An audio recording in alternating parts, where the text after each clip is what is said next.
Woke up late, charts on fire, red and green like a funeral pyre. Discord screaming LFG, but my portfolio's haunting me. Spiked my coffee with regret. Last night I longed to break out bet. Now I'm broke, not broken yet. Just one more pump I won't forget. Buy high, die huddling. The 10 brain dopamine's controlling. Ride the whale or get wrecked clean. This crypto dream's a guillotine. Fake guru with 1,000 subs showed me coins in shady clubs. Promised moons, Lambos and jets. Now I'm left with JPEGs and debts. Scalped my soul in a 5-minute chart. Market dumped and it ripped my heart. But I'll reload, I'll play to win, even if I lose it all again. Buy high, die huddling. Gas fees burn, but I keep rolling. Almost gone, greed's the king. This crypto dream's a punk rock thing.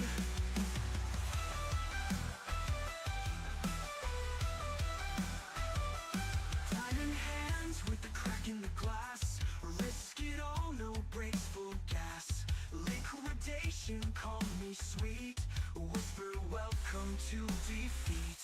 No stop loss, no regrets. Code and chaos, no safety nets. Satoshi's ghost in my DMs. Told me to ape again and again. Buy high, die huddling. Gas fees burn, but I keep rolling. If I crash, at least I tried. In this wild west of blockchain rights.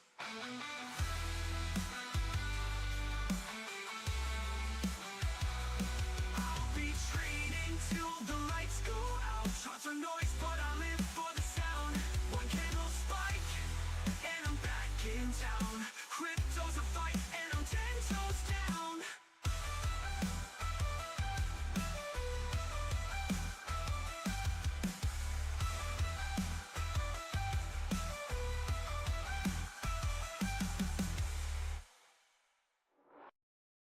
Diamond hands with the crack in the glass. Risk it all, no brakes, full gas. But I'll reload, I play to win, even if I lose it all again.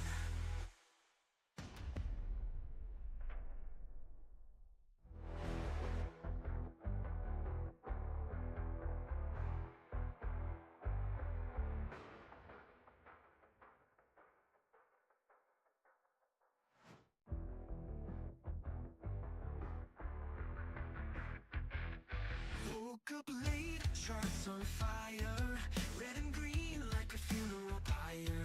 Discord screaming LFG, but my portfolio's haunting me. Spiked my coffee with regret. Last night I longed to break out bet. Now I'm broke, not broken yet. Just one more pump I won't forget. Buy high, die huddling. The 10 brain dopamine's controlling. Ride the whale or get wrecked clean. This crypto dream's a guillotine. Fake guru with 1,000 subs showed me coins in shady clubs. Promised moons, Lambos and jets. Now I'm left with JPEGs and debts. Scalped my soul in a 5-minute chart. Market dumped and it ripped my heart. But I'll reload, I'll play to win, even if I lose it all again. Buy high, die huddling. Gas fees burn, but I keep rolling. Almost gone, greed's the king. This crypto dream's a punk rock thing.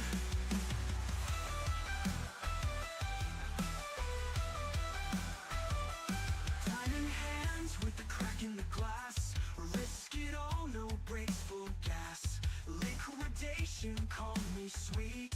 Whisper welcome to defeat. No stop loss, no regrets. Code and chaos, no safety nets. Satoshi's ghost in my DMs. Told me to ape again and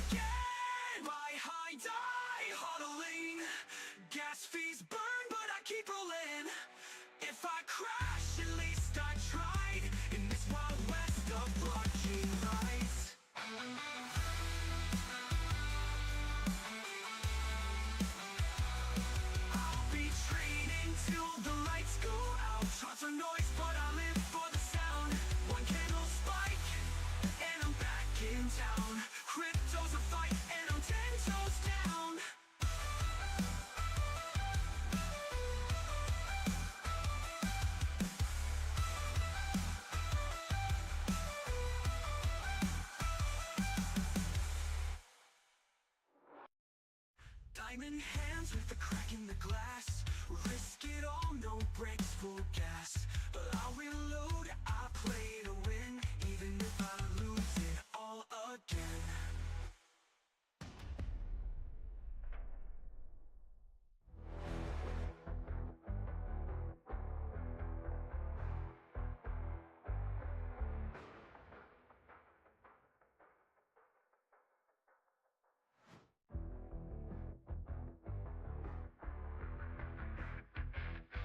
Woke up late, charts on fire, red and green like a funeral pyre. Discord screen and LFG, but my portfolio's haunting me. Spiked my coffee with regret. Last night I longed to break out bet. Now I'm broke, not broken yet. Just one more pump, I won't forget. Buy high, die huddling. The gen brain dopamine's controlling. Ride the whale or get wrecked clean. This crypto dream's a guillotine. Fake guru with 1,000 subs showed me coins in shady clubs. Promised moons, Lambos and jets. Now I'm left with JPEGs and debts. Scalped my soul in a 5-minute chart. Market dumped and it ripped my heart. But I'll reload, I'll play to win, even if I lose it all again. Buy high, die huddling.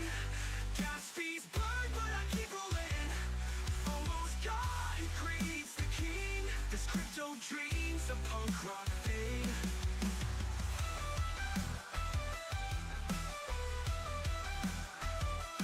Diamond hands with the crack in the glass. Risk it all, no brakes, full gas. Liquidation, call me sweet. Whisper welcome to defeat. No stop loss, no regrets. Code and chaos, no safety nets. Satoshi's ghost in my DMs told me to ape again and again. Buy high, die huddling. Gas fees burn, but I keep rolling. If I crash, at least I tried. In this wild west of blockchain rights.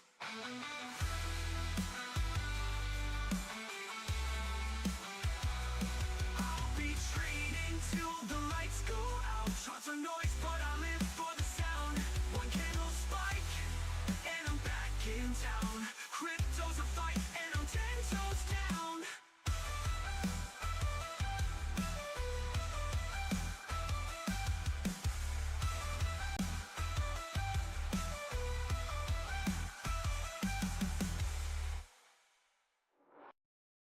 Diamond hands with the crack in the glass. Risk it all, no brakes, full gas. But I'll reload, I play to win.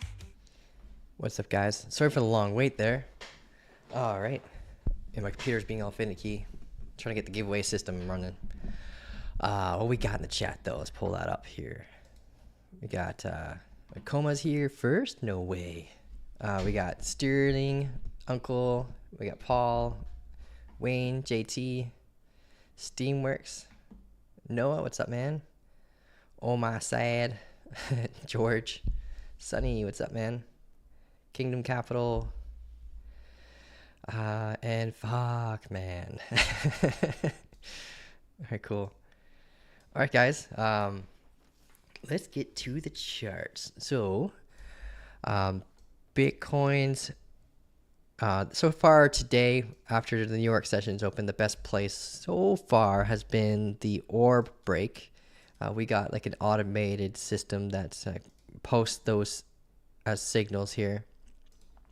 So the moment we got that candle closed below here, that's when the orb strategy was kind of met its rules, which is basically something simple. It's like the first 15-minute candle closed below the first 15-minute candle open, high or low point. So we got that during this moment, but now we're testing the 50-day EMA, where we're going to be preparing for longs potentially. So we need structural agreements first that we're going to get along. But anyone who's potentially in the short might be considering like taking some off the table. What we're looking for here Since we are getting close to this 50-day EMA, and we're kind of dancing off of the edge of a cliff, we need to see, like, either we get a break below it, retest to the 50-day EMA, right? If that retest provides us a break, eventually giving us a change of character, then I'd be jumping in on that as a long.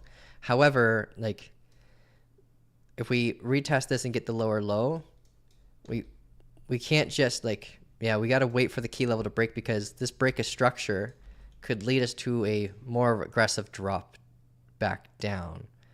And the levels I'm looking at to find support is at 75,200.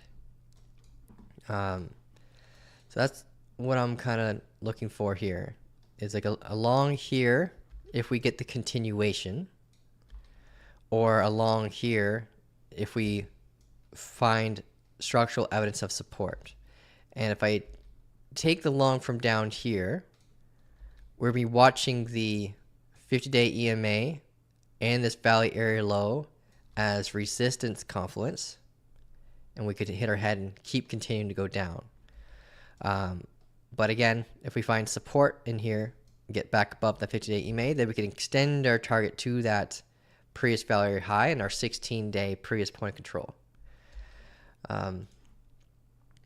Assuming we get down there. And if we get down there during the weekend, then we'll create a CME gap as well, which people use that as confluence for longs too.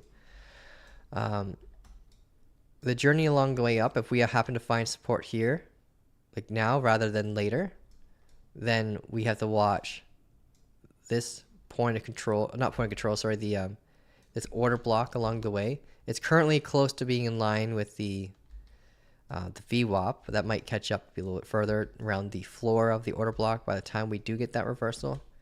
But if we do get the reversal structure, this is like, think of this as like boss number one, and then this is our primary target up here at 77,632. I gave a signal yesterday to look for like a change of character up at these highs. It seems to have confirmed a decent criteria for a short here. Not typically on the time frame that I look at unless all my rules are already met. But up here, there's the only thing that we really got was the test to this uptrending momentum to act as resistance. And then on a 3-minute time frame, we had an SFP that then led into a change of character. And then on that change of character is kind of the best setup that we've had since yesterday. It was a quick move to retest this inverse head and shoulders kind of posture. And then we bounced and just consolidated our way back down to the valley area low very slowly. We basically were holding off of yesterday's orb as a form of support, whereas this one could also act as a form of resistance today. So yeah, pretty crappy market for trading for the past week, honestly. Ever since we got close to this 50-day EMA, it's just been really crappy conditions. At least for my strategy, there was only like really, like I tried over here, I did a short and I started off strong and then I got stopped out. So I lost like 1%. This was the best, honestly, criteria of any setup in this entire range. This was the best criteria for a short right here. Like coming into this supply, grabbing liquidity from these highs, getting the SFP into the change of character closed below the VWAP, right? And we were at a valley area high. So like all the stuff that you would like to see happened during this moment. And I didn't take it because it was at 2 o'clock in the morning. So weird shift in the time as well. Like I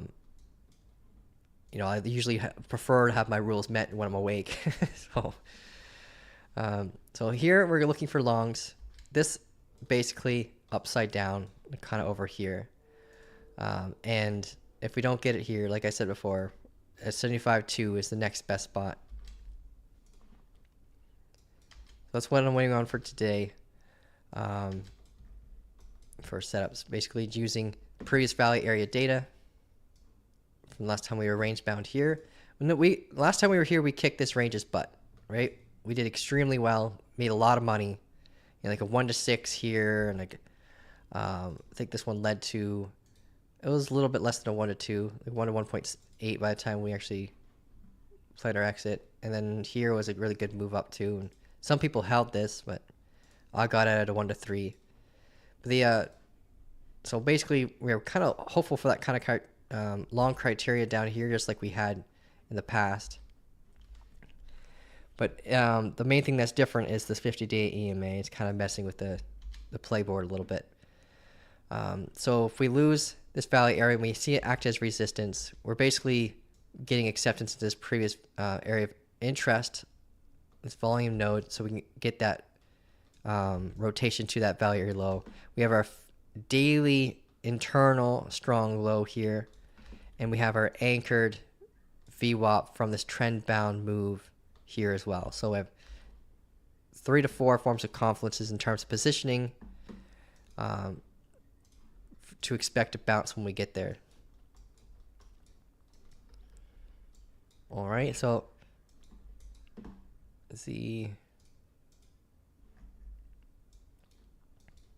now we're just waiting on reversal structure. What do we have in the chat? I see in my OBS a lot of people are posting giveaway. Is my audio okay? Let me double check, because I just did a huge update. That's why it took so long for me to get into this live today, because my OBS was being slow. I had to update a bunch of stuff. Okay, audio is good.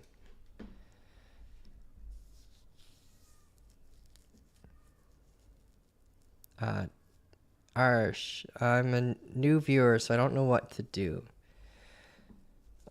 So yeah, today's kind of a unique day. Today for this channel is giveaway day. So all you gotta do is type the word giveaway and you get entered into our system. And then you can get a chance to win a $6,000 account to Klein Funding. You get a chance to win $50 worth of karma, and soon you're gonna get a chance to win merch too, like a sweater. Basically, I'll give you like a budget, and you can spend it on anything in the store. But we're still working on that store. Probably about a month away on that, because I just ordered a bunch of samples, and some of them came in and they weren't that great. The quality of it wasn't great. So we're kind of window shopping a bunch of different providers to make sure you guys get good quality stuff. We're not spending money on something that ends up being garbage.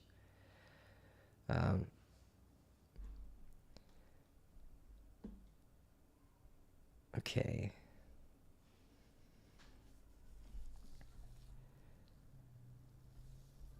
Let's take a peek at the chat here. So a lot, yeah, just people just type in the word giveaway.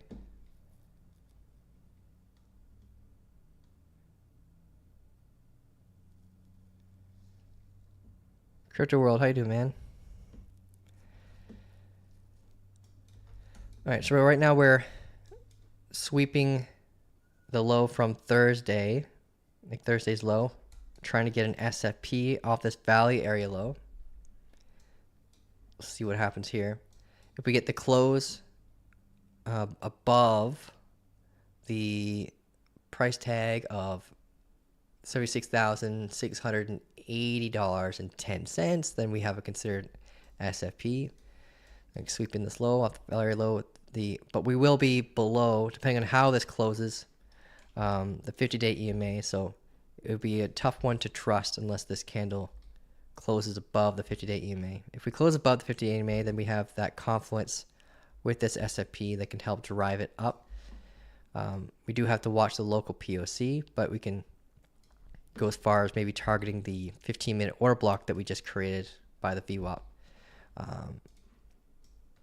Because this would work with our liquidity reversion model strategy. If we grab the 2.2, let's see. Yes, we reached all the rules here. So with this strategy, basically we look for an SFP on the 15-minute time frame with a 2.2 deviation away from the VWAP. And you target the most recent proper pullback. In that case, it is right here. But we do have a barrier, which is the VWAP itself and the 15-minute confluence with the 15-minute order block confluence. So this could be a brick wall to prevent us from hitting that target. So any long you take here, the invalidation point is below this wick. So I'll be looking at a potential rotation to at least here on that move. We got 11 minutes before that confirms though. Because we want to make sure this candle closes back above that 50-day EMA, or else it could act as resistance and bring us down.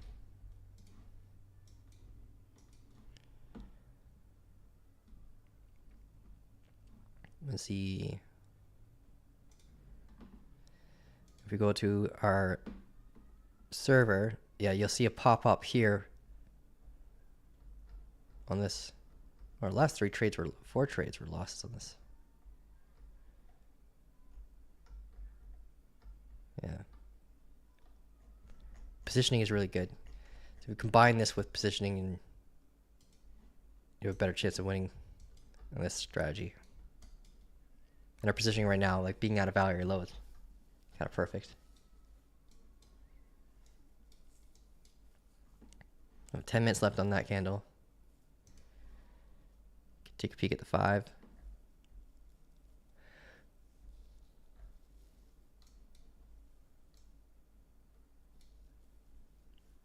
The 5-minute just had a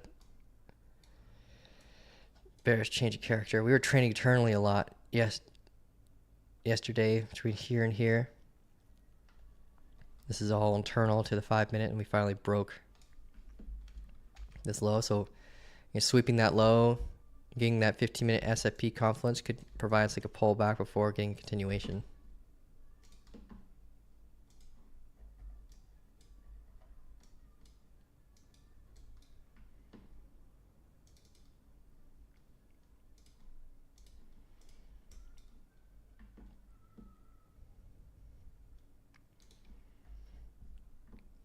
How is it possible to explain which order blocks have higher confluence? In lower time frames, the price action generates a lot of order blocks. Yeah, so just like a lot of things in trading, the higher the time frame, the stronger it normally tends to be, right? So if you get an hourly order block versus like a 3-minute order block, you should listen to the hourly a lot more than you would like a 3-minute one. There's different criteria that can be made when it comes to order blocks. Some people look at order blocks as a potential barrier for their targets, or they use it as a targeting tool. For example, if I were looking for a long down here, we're just talking about that, right? So if we had like an SFP long criteria met here, and you wanted to go as far as charting the value area high, you got to use order blocks as a good tool to help keep yourself grounded. Like, what could prevent me from going any further, right? And we could see not only the VWAP being a barrier or the orb being a barrier, but we can see that there's a 15-minute order block here. So an order block is just a 2-candle pattern that's telling you that there could be residual sell orders in this area, right? So if there's a chance that there's residual sell orders here, then we got to look at this as a potential barrier to prevent us from hitting our primary target, right? So this could be a way you can look at the market and say, okay, I got a long here, and let's say I want to manage my risk and see like where could we go. You can say, okay, cool, I can maybe at least get like a 1 to 2.7 here, which is great criteria. If I were to see maybe there's a big barrier in my face and it was like below a 1 to 1, then maybe you could wait for like a retest for it to get mitigated before jumping in case it blocks your path for too long. Another way you can look at order blocks is like a good tool to tell you, okay, maybe I should look at the order books, like two separate things. People get those confused, but the order books could show you that there might be other traders agreeing with that area that could likely act as a form of resistance. So here, for example, we can see that there's a big sell wall, right? And that's a good confluence tool you could use with order blocks and say, okay, there's a lot of traders agreeing maybe with this area. Does it match with that order block? So right now we can see that there's 1,000 Bitcoin ready to be sold at 77,310. So if I get a horizontal line, market, coordinates, 77,310. Where is that? Okay, it's right above the order block. So we can see that there's a bunch of traders kind of agreeing with the upper side of this orb, this VWAP, and the upper side of this order block, where we could hit our head and then come down. And we cannot cross this line until the 1,000 Bitcoin is sold, right? So order books and order blocks, they talk to each other sometimes. Well, like the order books will talk to like all strategies, honestly. So think of it like looking both ways before crossing the road. What I recommend people doing when it comes to order blocks is you start on the daily and you work your way down every single day. You look at the order, you look at the daily, see what the market structure, how's it evolved, right? Then you look at like maybe the 8 hour, the 6 hour, the 4 hour, the 1 hour, no matter what time frame you trade on, right? For example, we can see one on the 3 hour that we don't have labeled, right? Which is like the around again where that sell wall was, roughly around here. And you just work your way down, and then you can know like, okay, these are opposing threats for any of these specific types of setups that you might be having. Or not to say like the 3 minute isn't important, but it's a heck of a lot less important than like a 15-minute or an hourly one. What I like to see on the 3 minute is order block creation during like maybe entry confluence. So what I mean by that, like something like, let's see, because order block creation is also a way of saying there's institutions potentially being, or big players at least, potentially being involved in the moment of your entry. So if you have, let's say, a retest to like the VWAP, or you just had an SFP,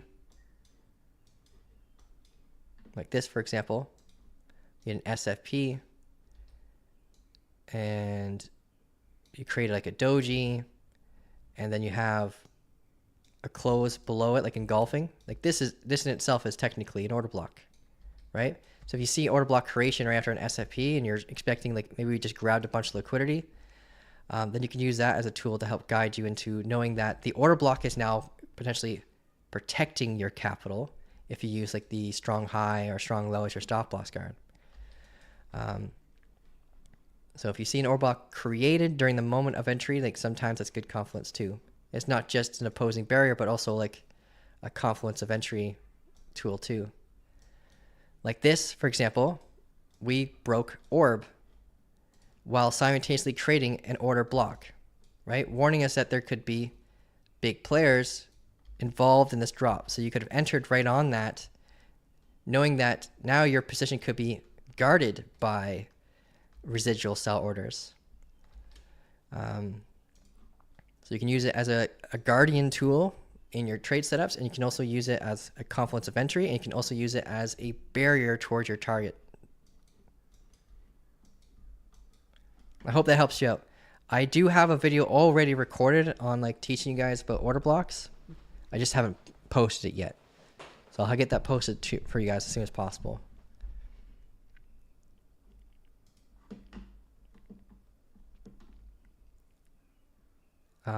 Paul, so the 15-minute order block is also a 24-minute order block. That's the reason why the order blocks show a bit higher to the 15-minute order block. I see the price, but you still get confused. Time will help me.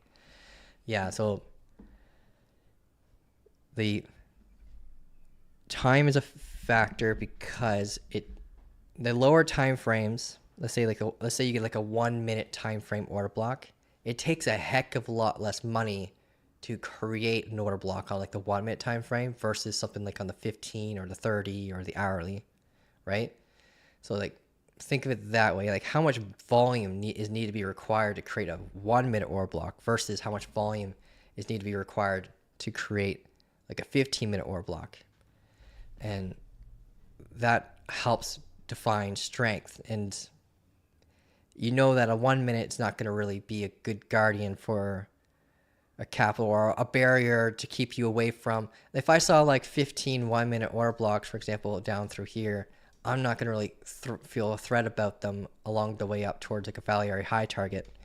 But something like a 15-minute or 30-minute or an hourly, I'd pay a little bit more attention to, and seeing how we perform when we get there. If we see an opposing bearish change of character when we get there, then I'm going to listen to the market and I'm going to get out. If we see a break of structure continuation and we just mitigate it, then awesome, I can hold my trade longer.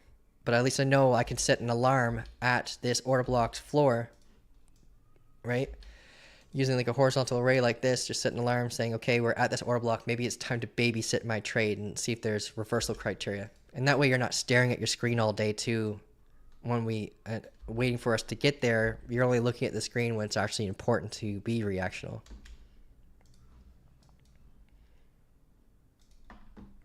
But you are right. Time builds traders more than, yeah.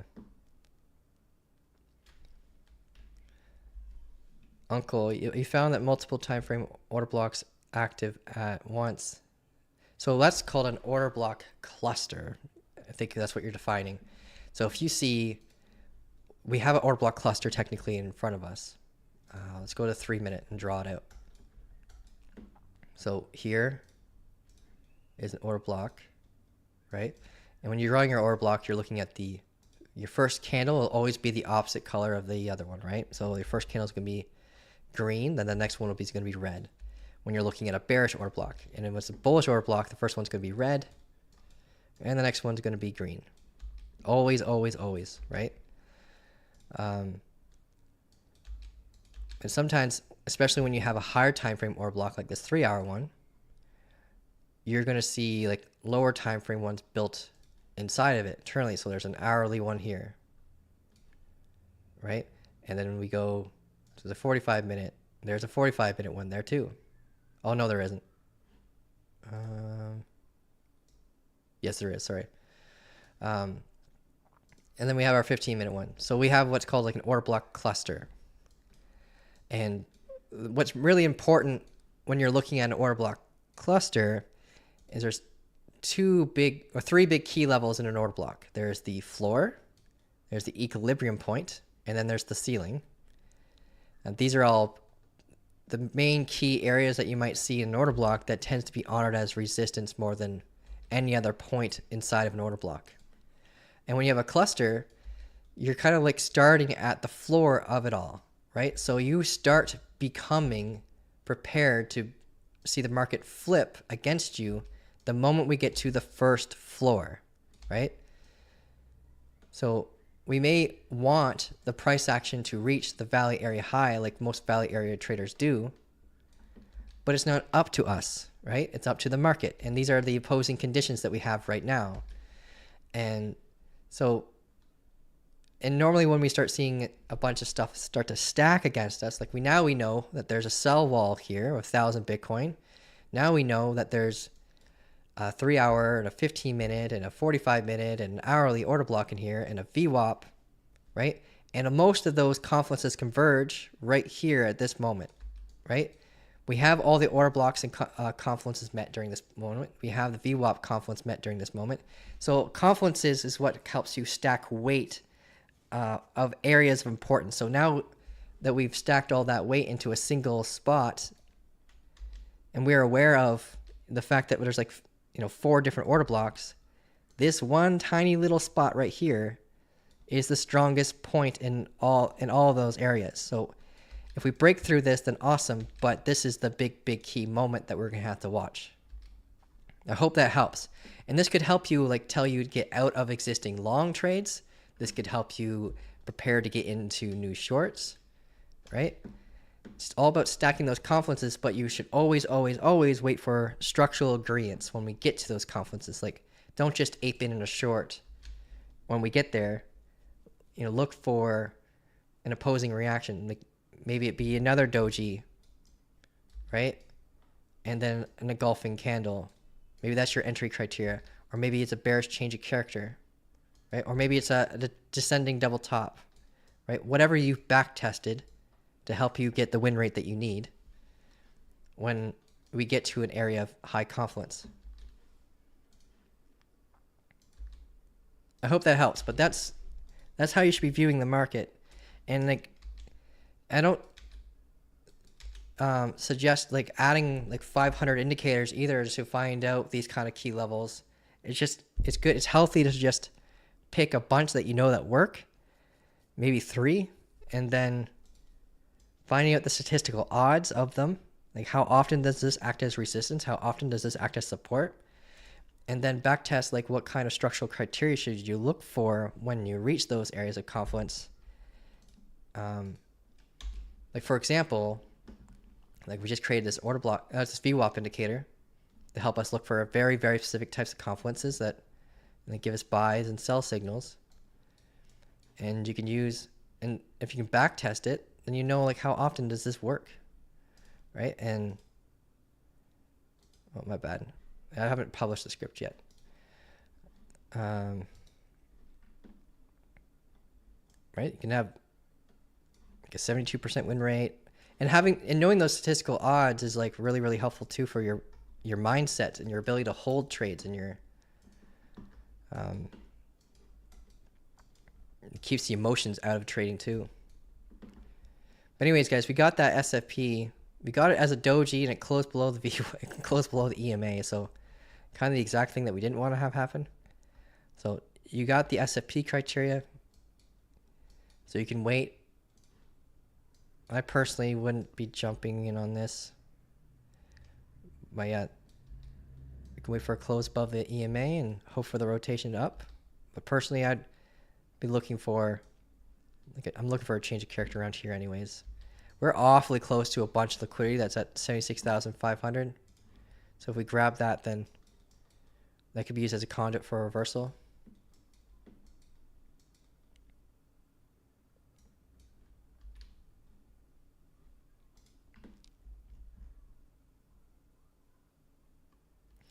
Kyle, it seems like the Lux Algo indicator is giving you incorrect changes of character and breaks of structure.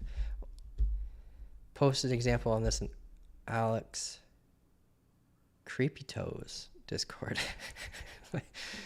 Do you know any free indicators that are more accurate? Free ones.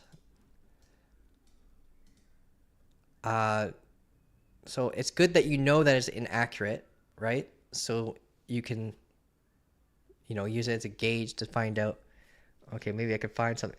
I think Nephew Sam is probably the closest one if you're looking for something that's free. Yeah, market structure, break structure, change of character.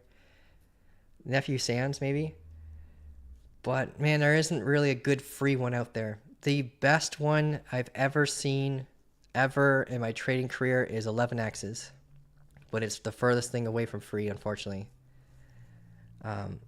You can pay for like a lifetime ownership of it, but yeah, 11X's is the best one to go. And I got a code to give you guys like 10% off, but it's still kind of expensive. That's the one that I'm using. And you can change the rules of it so it's closed wick base, closed base, right? Closed wick base is like the hybrid one that's the highest accuracy for giving you like the criteria met for a good reversal. But this thing is on point. But yeah, it sucks that it's not free. So I would suggest Nephew Sam's, but it's still inaccurate. Like I've added it to my chart before to just check it out, but it's a lot better than Lux Algo's market structure one for sure. Like way better.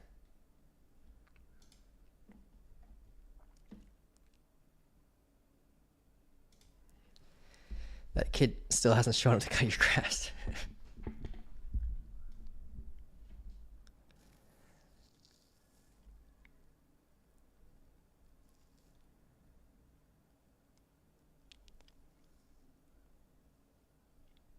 Andrew, your heat pump and AC guy finally showed up. Well, I'm going to cross my fingers that it gets fixed for you, because showing up doesn't mean everything, right? You got to make sure that's actually fixed.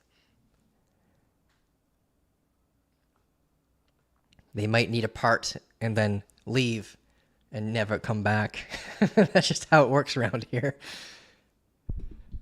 Hey Kyle, regarding using a VPN for crypto trading and using Bluefin, how do things work for tax purposes? Should I also put my address in Canada? Okay, so that's a good question. And I'm not a tax advisor, but I do my own taxes when it comes to crypto. My accountant absolutely loves me, is the way I've set it all up. But basically, when it comes to the VPN stuff, that's not going to impact your taxes, whether you use a VPN or not. Think of the VPN as the key that opens the door to allow you to use the exchange. But when it comes to the taxes part, the main thing you need to know is like three things, right? How much money are you putting into the exchange, right? So you log that, whether it be like $100 or let's say you put in $1,000 into the exchange. And then when tax season comes, how much is coming out, right? So if you've hopefully it's positive, like say you brought out like 1,500, the $500 difference is what you're going to be taxed on. As a Canadian, you don't really need to provide the transactions, but you need to have them in case you get audited. So exchanges are supposed to provide you the CSV file or the transaction history of all your trades. So you download that CSV file in case you get audited. If you are an American listening in, you're going to need this every single time. It's a lot of work, right? So you need to have your full transaction history ready for you every single year as an American, but as a Canadian, you only need this if you in the event of an audit. Okay? What your CPA is going to ask for is how much went in and how much came out. That's the main thing that they're going to care for as a Canadian. But yeah, transactions only necessary if you get audited or reviewed or whatever they ask for. If you're doing this under a sole proprietorship or a corporation or under personal, it's how much you get taxed is very different. But this is the process. Like this is what you're gonna need. So yeah, VPN's not gonna impact that at all. What all it really does is just make sure you can get access to the exchange itself. So don't stress about that part. If you're using something like Bluefin, I do have a tool that's included in everyone's membership. It's called InvestiTax, and what it does is it does all this for you. So it'll create a Google Excel sheet. It'll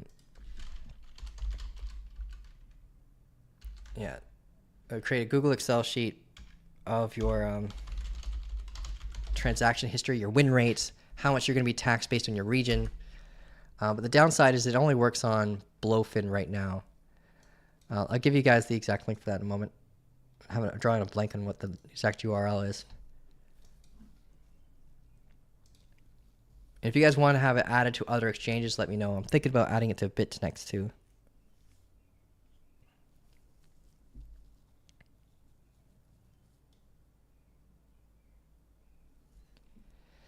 Yeah, thanks. I wanted to get 11x eventually, and Luxelgo claimed that there was a change of character earlier on the 15-minute today. Today, no.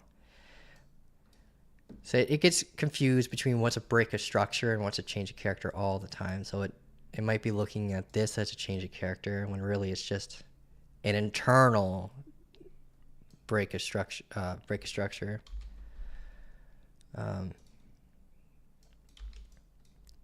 Yeah, so long as you are what I recommend doing, like whether you have an indicator or not, is getting a full understanding of what market structure is so you can know when the indicator is wrong or right. But I'm going to let you know with 11x, it's so accurate, people will use it to learn. Like I've never seen an inaccuracy on this thing yet. The only time it can be inaccurate is if you have one setting done incorrectly, and is if it's pulling from its lowest low point or the highest high point, because it only can look back like 5,000 candles because of trading views limitation, not because of the indicators limitation. So as long as you have this setting correctly done, which is just a toggle between the two, you're set. And we just hit the, did we just hit, yeah, we just hit the target of the orb strategy.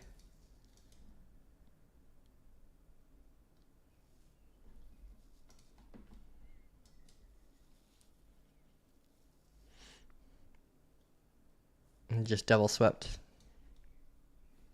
this low. I'll do the giveaway in a moment here, guys.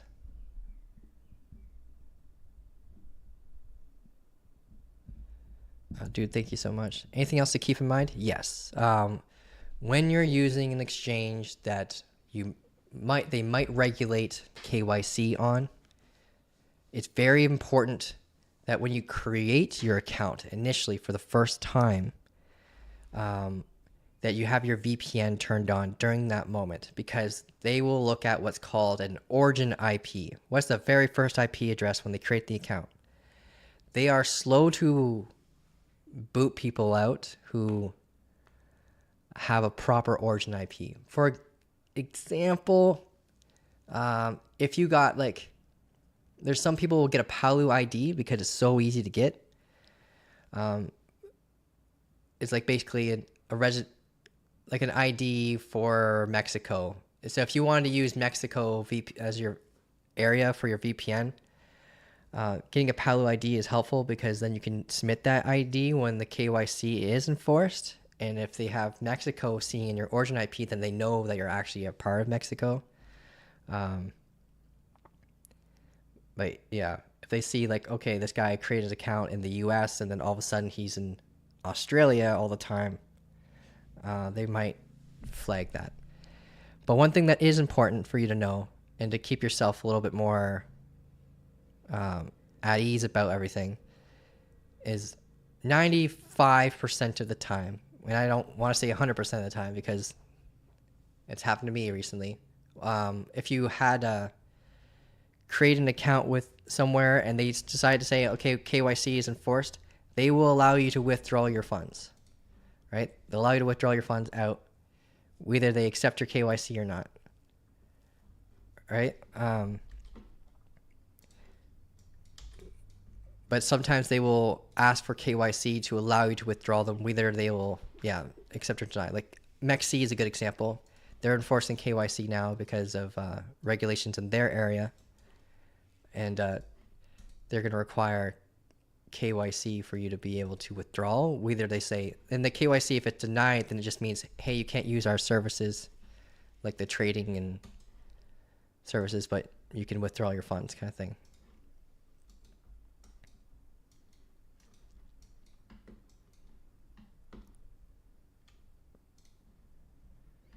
You're from Mexico? Nice.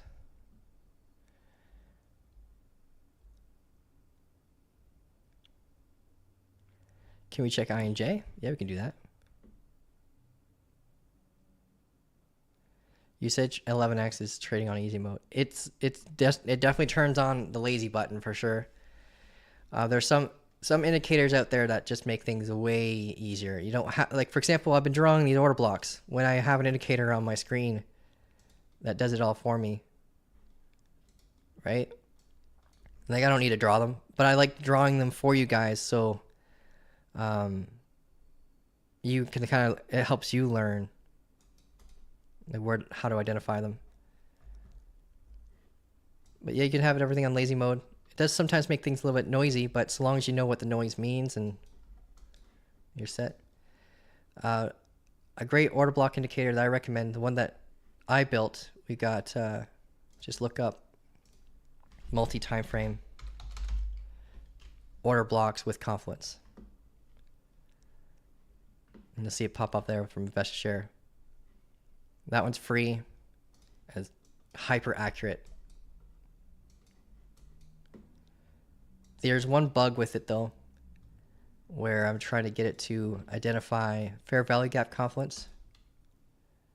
And I've noticed that it just removes every indicator on screen. Like all the order blocks on screen, it doesn't pull them up if there is a fair value gap confluence. So that's one bug that I'm working on fixing. It's not a huge priority to me right now, but I'll be getting to it very soon.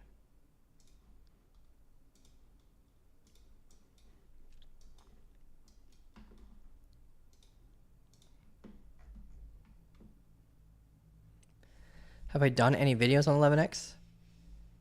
No, but I'm gonna be doing a video on 11x very soon on the market structure.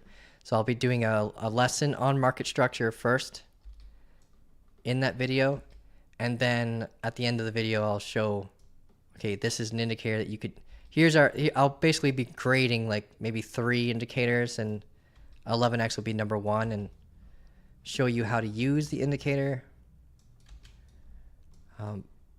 Because there is, even though it's just a market structure, I can't say it's just a market structure indicator, it does have a lot more in it than just market structure. It pulls fibs for you properly. It pulls range labels. It does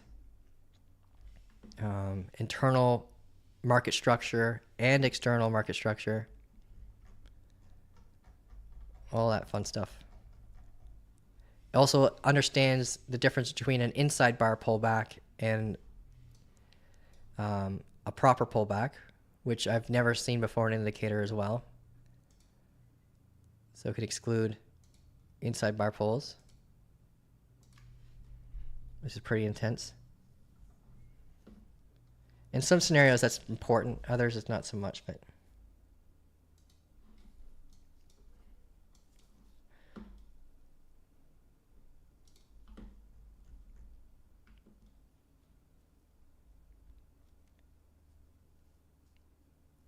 all right, cool. So I'll get that. So if you guys all want an 11x video, I can do that. I'll post the order block indicator video, and then I'll do that one right after that.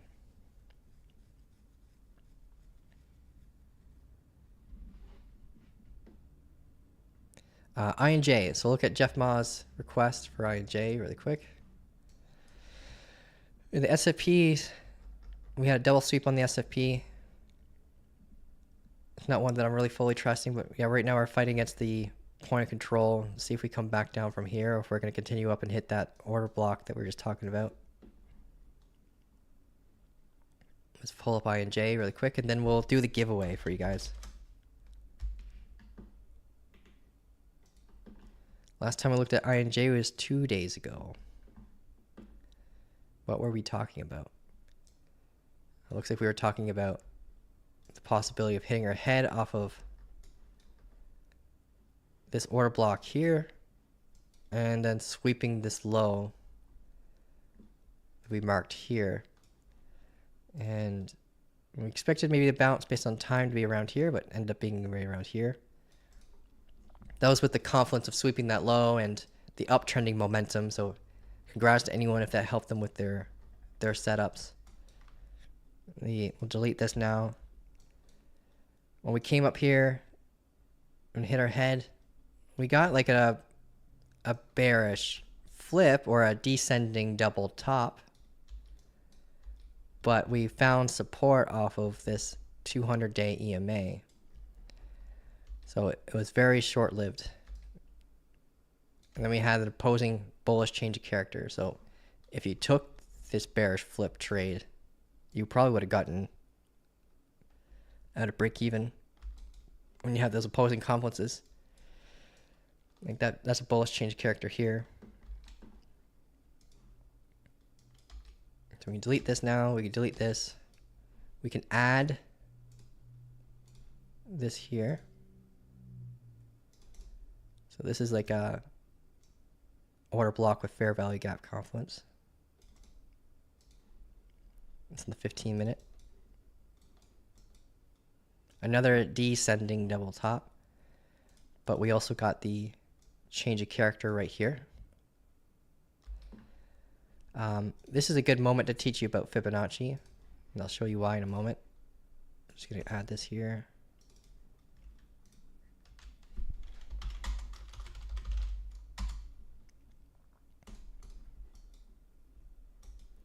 So anyone doing shorts on I and J based on our local price action should be focused on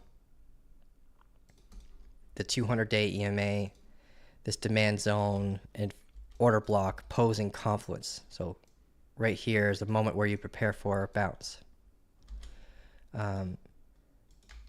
We had a change of character during this moment right here when we closed below this low. The reason why this here wasn't a change of character for anyone who's learning, like what you want to look for is that 2 consecutive candle pullback, right? And we got the 2 consecutive candle pullback, and then the higher high to be taken, right? But we didn't take that high. So this is what's known as a bearish flip, which does have a statistical decent outcome of going down, but it's not nearly as great as a change of character. And that's when we got the change of character here. And you normally want to use the strong high, which is currently right here, as your stop loss in a trade. So if you have your criteria met, which maybe it be certain positioning, maybe it's a failure of getting acceptance into a value area like we have here. And just so you know, with I and J, we keep failing against this value area.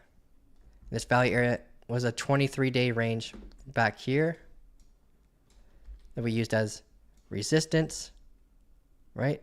Decent rotation to the value area high sometimes, but resistance to bring us down. And we're fighting against it again now. And this could be the result of what caused us to lose momentum in confluence with the 200-day EMA. If we were to break this extreme low at $4.39, that could bring us back down to extreme lows like way down here. But that's more macro thinking.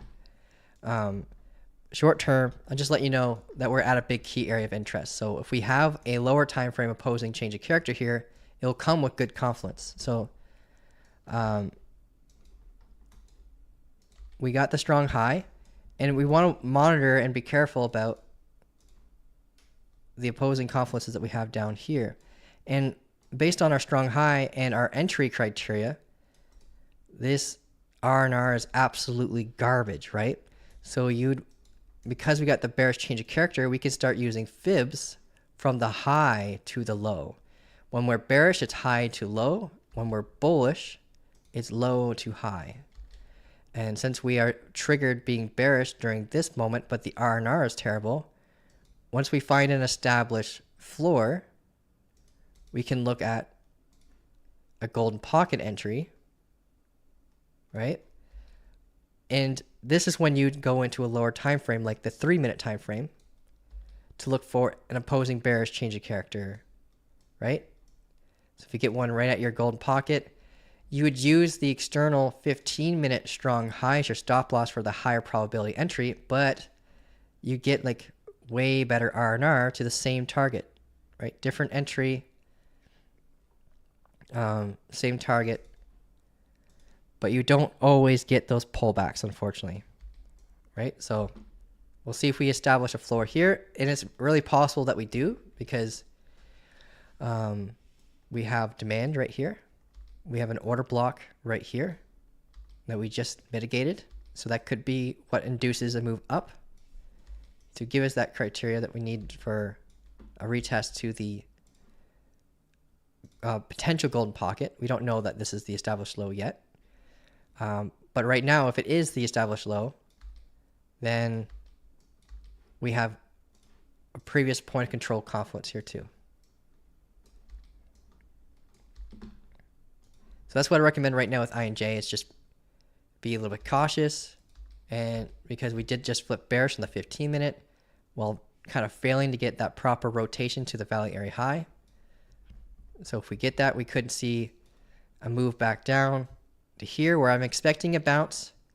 But if we fail to get back above this into this valley area and we get the lower low, then we have a head and shoulders, and that could drive us down to finally break this uptrending momentum. So yeah, just trade safe if you're in bull mode right now because it's starting to flip bearish on us. So if I were to draw a pathing, you can look at something like this.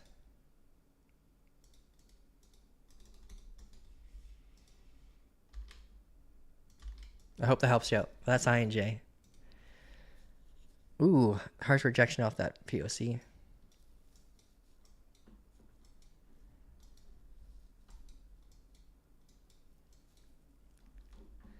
Okay, so let's do the giveaway, guys.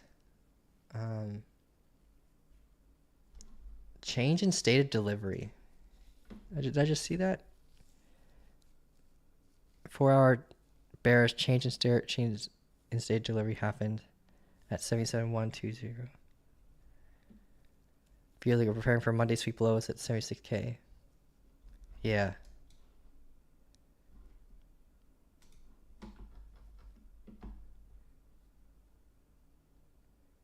Yeah, man, good eye. Good job. Yeah, 76K is a good low to watch for the liquidity grab. We do have a lot of liquidity pooled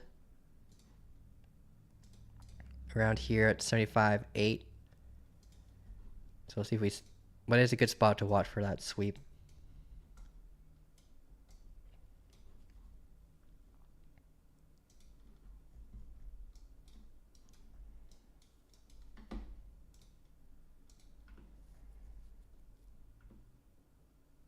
Can we get hype and BNB? Yeah, let's do the giveaway first, and we'll do the. Some people are probably only here for that, and then we'll look at the other assets here you guys have.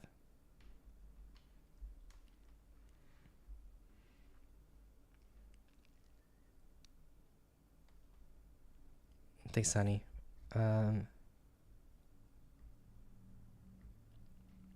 This little pump looks like a short squeeze by the look at it. Open interest. Yeah, I gotta pull up the tool. Yeah, open interest isn't really displayed on.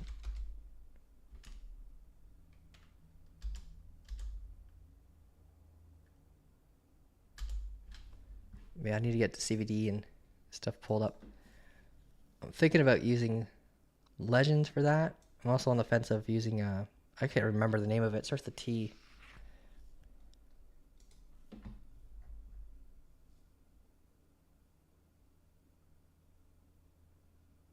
Full blown dump on hype. Okay, we'll take a peek at that. Let's do the giveaway really quick. We got 2 winners for today. Okay, get it ready to be typed out.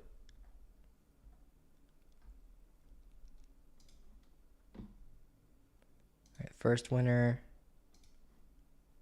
It's gonna be for the $6,000 account to Klein funding,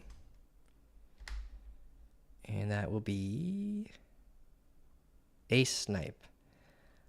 All right, cool.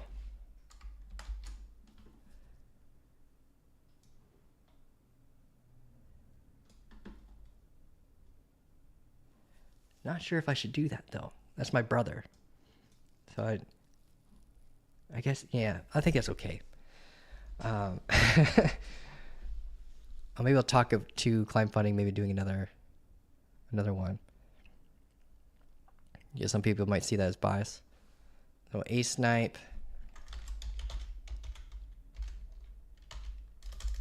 Why isn't it popping up?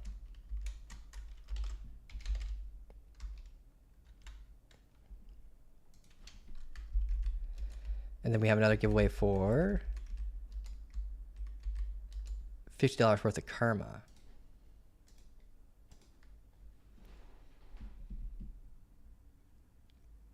I don't actually have this one memorized.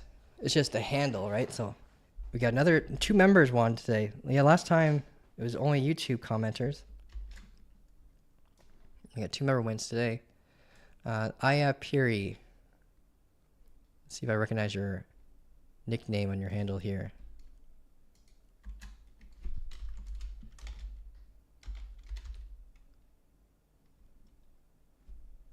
I spell that out right? A-Y, okay.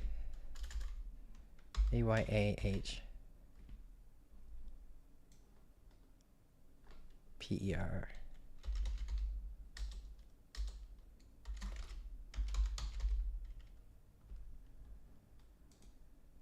Very cool.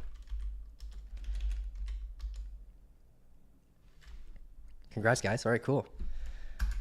We got our 2 winners. Good luck next time, guys. Oh yeah, I got $50 to InvestiFunding and $6,000 account to Klein funding for, I guess my brother won that one. I remember I won like 2 weeks ago. I made sure I like removed it. Okay, cool. Sweet. And then we're soon going to be doing giveaways for the merch as well, guys. I'm pretty pumped about that. We got Japow outside picking up the trash. What? How are you guys feeling about the new regime change about the feds there? That's a little sketch. I don't like that.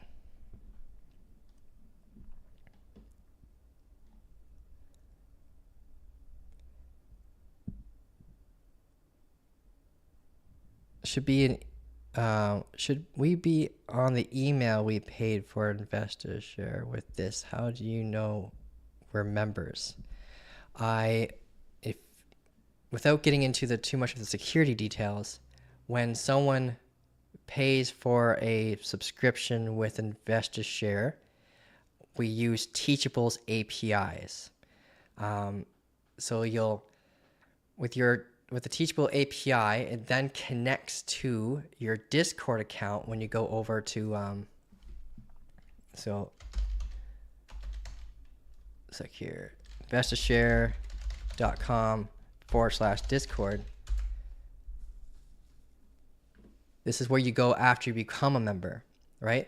So what it does is it cross-references your handle with your information that you have to verify through this tool on Teachable, so that you can, okay, we've proven that you own the account, and then it kind of binds your Discord information to a form, and then we kind of like merge that with the giveaway system. So the giveaway system will read that form on top of reading the comments from YouTube APIs to then generate a random winner. And like the winners are defined by, like, if you're a paid member, you get more tickets into the ballot entry, but if you comment, you get at least 1 ticket into the ballot entry, right? So that's how our system like knows. It basically cross-references Teachable, which is our platform for giving the courses and stuff like that. And it knows we use the exact same kind of system as well to apply your role onto the Discord. So if you, for any reason, decide to stop paying or anything like that, then our automated system will remove you at the end of your billing cycle. But yeah.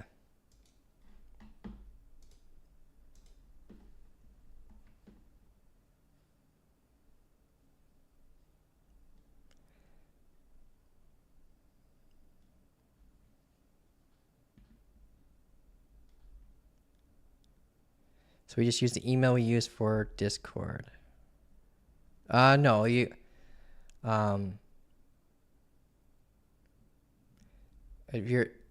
email you use for logging into your InvestiShare account. And if you're a member of Fanova, same thing. The email you use for your Fanova account.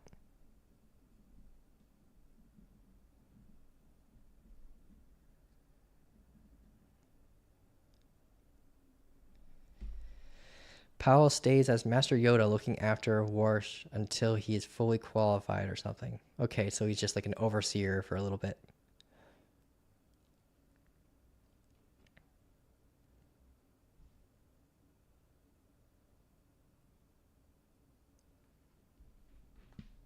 Trump's speaking right now with the new chair. Okay. Yeah. So I know a lot of people don't like Powell, but there's a lot of stability with how he approached everything. So I'm kind of that's the main thing I'm worried about with this new Warsh guy.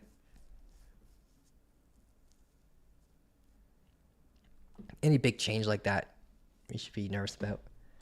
Let's take a look at BNB and we'll look at HYPE. So BNB, last time we looked at this was May 13th, so it's been a little while.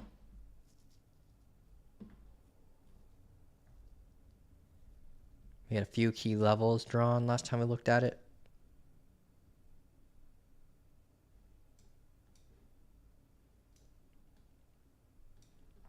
And it looks like we hit that key level that we were watching.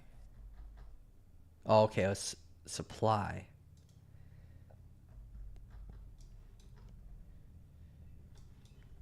Okay, supply swept these recent highs here. A little bit of front run to the point control, a previous point control. And then we had an opposing bearish change of character as soon as we got there. So this was honestly a great moment to jump into a short. The S&P obviously was the best one, but not the most secure one. But the change of character was like probably the most secure short in this area. We ended up breaking right through this demand zone. We mitigated most of, like all of it right here during this moment. So it would have been a lot easier. Like whenever you're looking at demand zone, guys, I say this analogy every single time we talk about it. This is the armor. And every time you tap it, it's like a sword, right? If the sword goes completely through the armor, then it's going to be a lot easier for us to break through it the next time we revisit, right? So we fully mitigated here, got the higher low here, and then eventually broke right through it. Looking at the current price action, we have this uptrending momentum here. We had a little valley area during this moment. Acted as resistance until we broke through it. Got this bullish change character. Right up. Coming towards the supply. Right here. Bigger supply boss up here.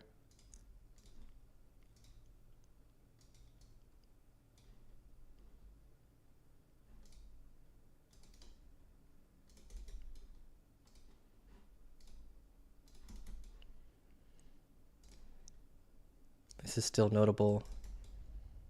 I guess we already hit our head off of it. So like I said before, this is a sword and pierced kind of right through it. It obviously caused a drawback, but we're now kind of approaching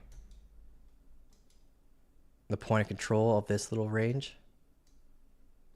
Let me draw that out for you so you can see it. Right? Eventually you can just see this. You don't need to pull, right, to know where the point of control is. You can tell by areas of support and resistance. And we're kind of hovering off of that now and trying to draw us back up to the value area high after testing the value area low. This is a not very mature value area. To have a mature value area, you need to see, demand or supply, then a bearish change of character and a bullish change of character. That's a mature value area. This is not a mature value area. Our demand in this scenario is right here.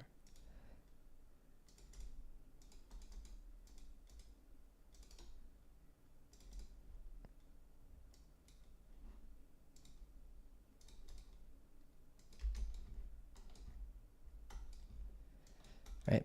And we try to find support off of a previous value area high. If we zoom out on the bigger picture, see where we were in the past, we basically have been range bound, fighting against,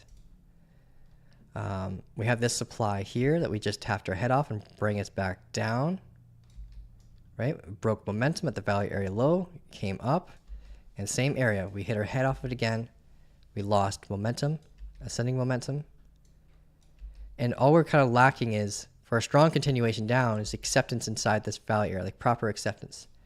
And that comes from a move down, retest, and then a break of structure, right? if we look at the price action when we came down here, yeah, we got price action come in. We retested, but we didn't get the lower low, right? And then we end up using the value area high as support again to help bring us back up. Basically creating like a large ascending double bottom, like inverse kind of head and shoulders kind of posture. Now we're fighting against that internal supply, trying to bring us back down again. So if we got something like this, like a proper retest and lower low, then we usually have more trade participants to help drive the market down, and then we'll be looking at the point of control as your biggest area of interest in this scenario as a barrier. And then if we manage to break past that, then it's value area low at $604. When we delete this, this was historical price action stuff. You can mark this low.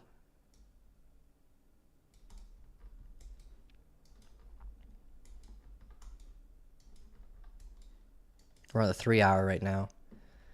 We could mark this low 2 as a barrier.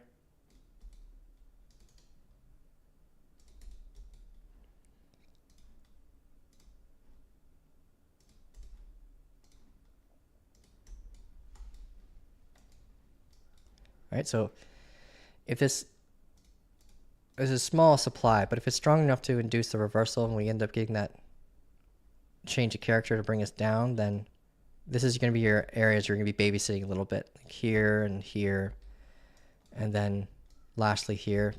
But that proper acceptance leading into this value area could give you that strong rotation down to the more macro point of control. So we're at an area where you should be preparing for more macro trend based reversals. And this is kind of picture perfect, honestly. A deviation away from a value area high, bearish change of character, right? Right on this candle, loss of momentum after hitting supply. In the course, this is the crap that we look for all of the time, right? We talk about this all the time, looking for bearish change of character, loss of momentum out of value area high, especially after tapping supply or sweeping recent highs. If you get that, then you tend to get a really strong opposing reaction. And then you have opposing structure like this that could warn you to take some off the table, but this could just be a drawback before continuing down. And this is a Fibonacci moment. In our golden pocket, it's in line with this more stronger supply zone and this value area low confluence. So that could be the conduit that gives us a true loss of this internal momentum to give us a change of character, or maybe around here. If you zoom in on this, like the 15-minute time frame, to find like a key level that will induce a change of character, like right now it's super low. We need a break. This is our key level right now.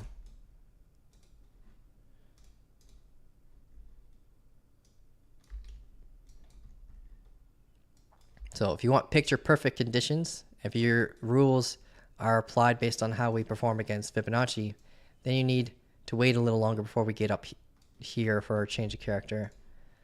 And that could take, based on the momentum, like a day and 12 hours to get there. So during the weekend. And if we consolidate there after getting up there during the weekend, then that could lead to, us creating like a CME gap below us and seeing price action come down to take it, to be a part of a conduit for the reversal. But we can get it here, right? We don't have to get the golden pocket. Not every golden pocket is meant to be hit. We hit an equilibrium point. We hit low internal supply. So if we break below here, we get the bearish change of character, then we can start targeting as low as like 641 kind of area, maybe even lower, 634. But we have to watch out as soon as that closes, unfortunately. We are in a little area of demand, so we can prepare for a pullback as soon as that break occurs, or maybe a retest to the valley area, and see how we perform against that retest. So I'm kind of hopeful for anyone who's looking for a trade that we get the setup criteria here, so you don't have an immediate threat right in your face as soon as you try to jump in.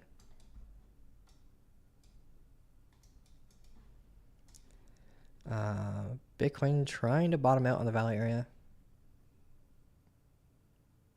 This is an inside bar pullback. This is the mother bar here.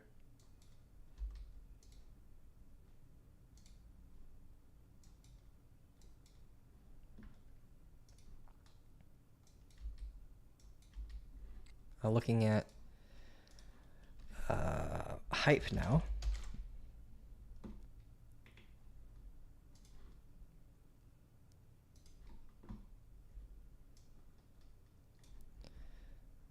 What's this HYPE doing?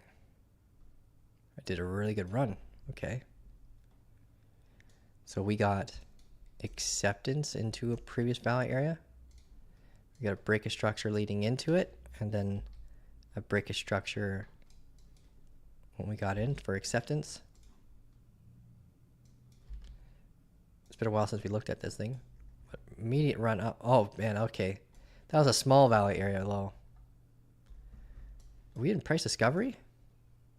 We are, at least on this chart.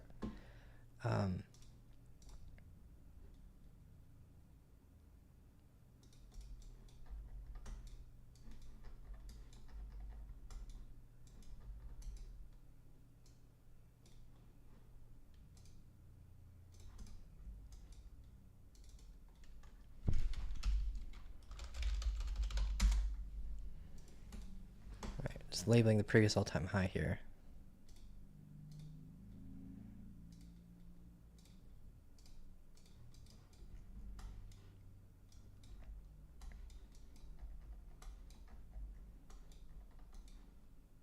Going back to the 15-minute.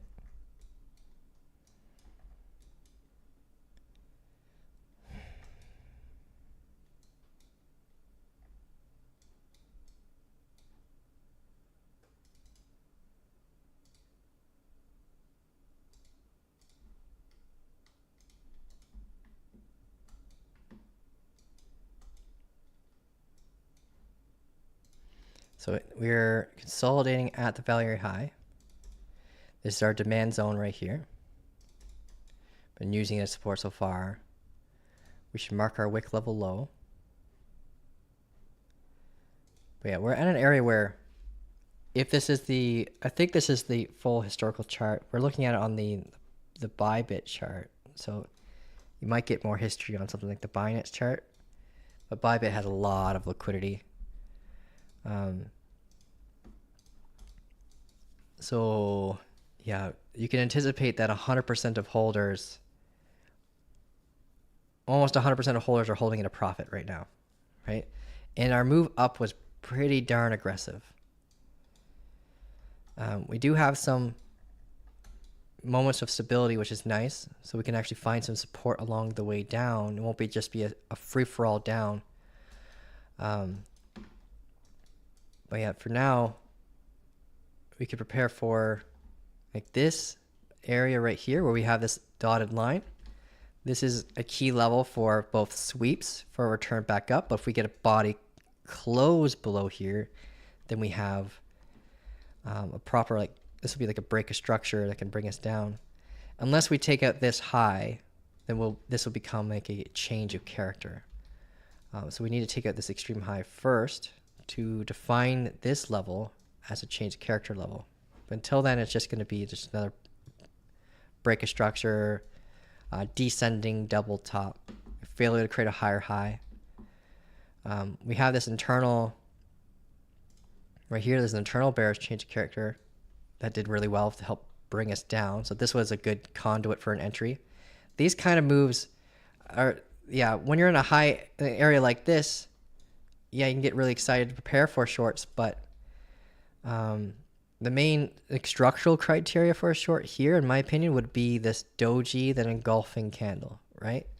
Warning us that there could be residual sell orders here. We created an order block here, and we came up, and that's when we hit that order block. So this, honestly, is more picture perfect for a short than looking for a short like around here, right? This is the kind of stuff that I'd like looking for. The confirmation candle was a little bit steep, but this was the confirmation candle like right here. Warning is that this is the moment we're going to be going down. when we close below this wick level low. But yeah, this was the conduit of confluence here for the short. And now we're close to where you'd be targeting in this short. So if anyone's in a hype short right now, you'd be watching out for a reversal once we get to this demand zone, this big key area of interest. And even more so if we reach $56.28, where we can get a sweep bounce and begin to consolidate here.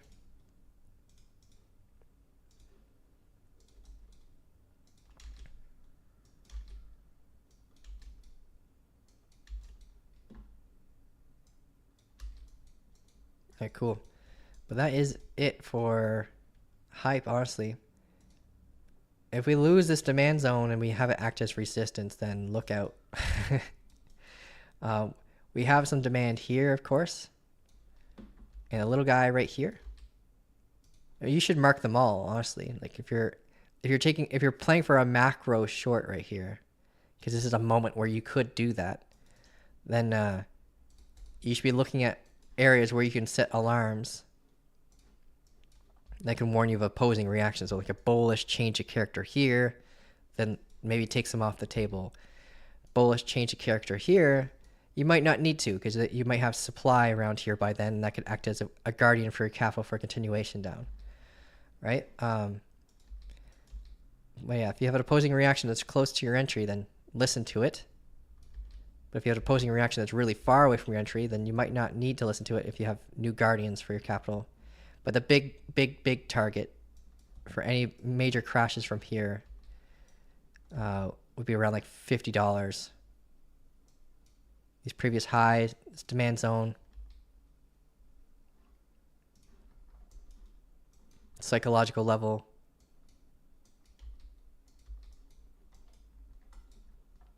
But locally, this is what you'd be watching. Looking for the steep sweep reaction and then potential bounce back up. And if you're looking for an opposing level after potentially taking a long round there, we got a bearish order block here alongside the previous all-time high level, right? And the VWAP is currently in line with that too. So by the time price action potentially gets up there though, VWAP might have caught up to around like maybe around here. So it might be around the floor. It depends on how volatile the move is. We could range down here for a little bit before coming up, and then the VWAP might caught up quite a bit more. But right now it's in line there for confluence.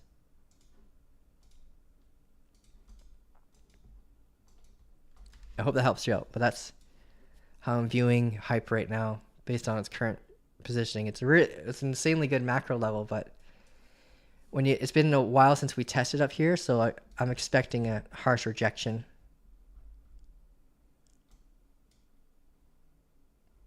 And just looking at how we got up there was so volatile, so I wouldn't be surprised if we reclaimed a lot of this and dropped right back down and found support around here.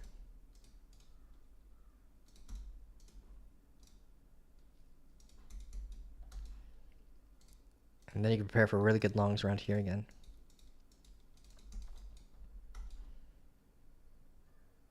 So short-term longs, more macro potential longs. But it all depends on how we form structure along the way. We could build supply here, and then that will be where you're targeting.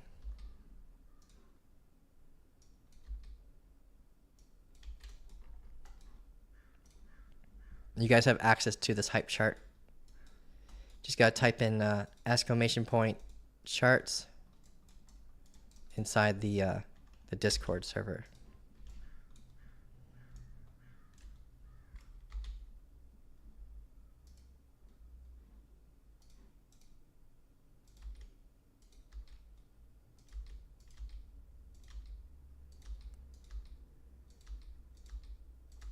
That's probably the worst way you could delete that. Is Bitcoin's still chilling.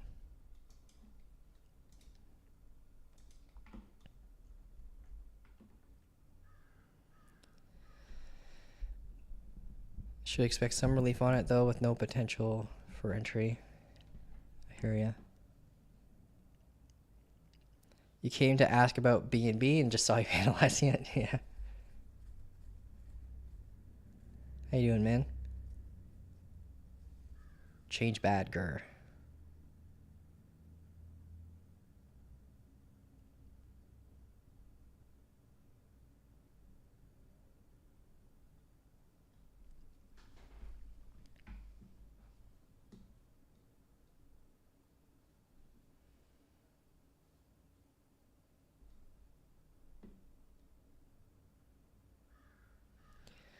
In a Bitcoin short from 77,409, would you take profits now? 77,409. So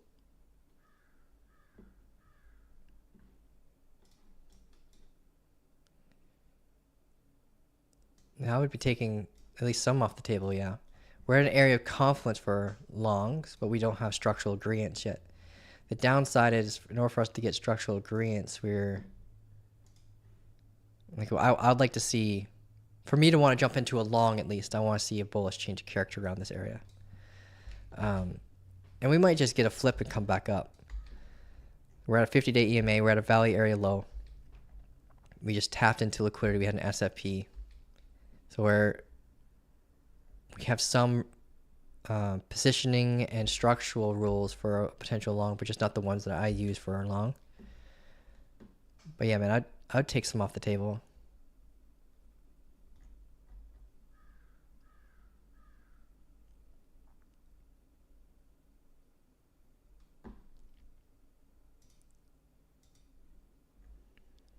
Should get on the look at the 3-minute time frame. Try to understand your reasoning for a short. I see the VWAP slap here. Bit of a volume spike.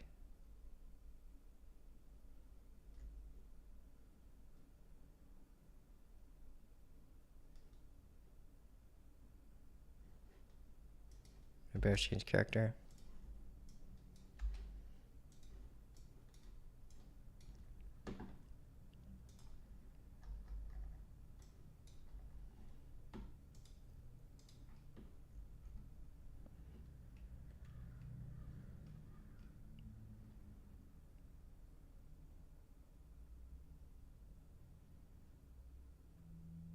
Kingdom Capital. I think anyone can see them. See.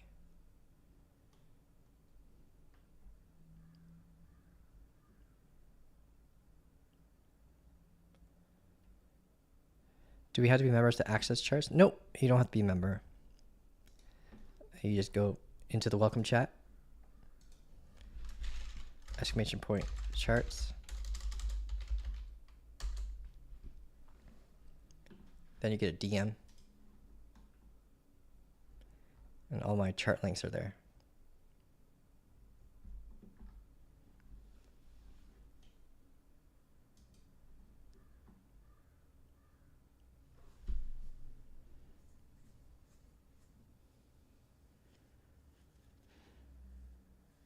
Oh, you didn't need to delete that, bro. Yeah.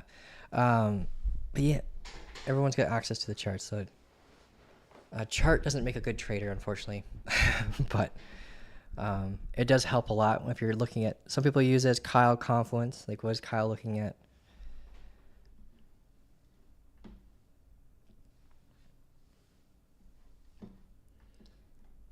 Okay. But remember, guys, we're leading into the weekend, so it does get a little bit boring in a weekend. Price actions get sluggish and slow.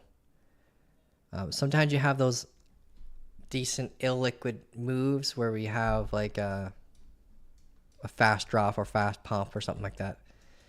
But most times we just have a really boring tight range. And then when the candle close happens on Sunday, we tend to get a fast reaction, because when we have a weekly candle close, it sometimes triggers algorithmic bots to make decisions. But yeah, big area looking for longs at 75,200, and we'll be targeting the value area low initially this previous value area low here that we've been ranging in for about a week now. Really boring, crappy week, like 4 days, 15 hours right now. But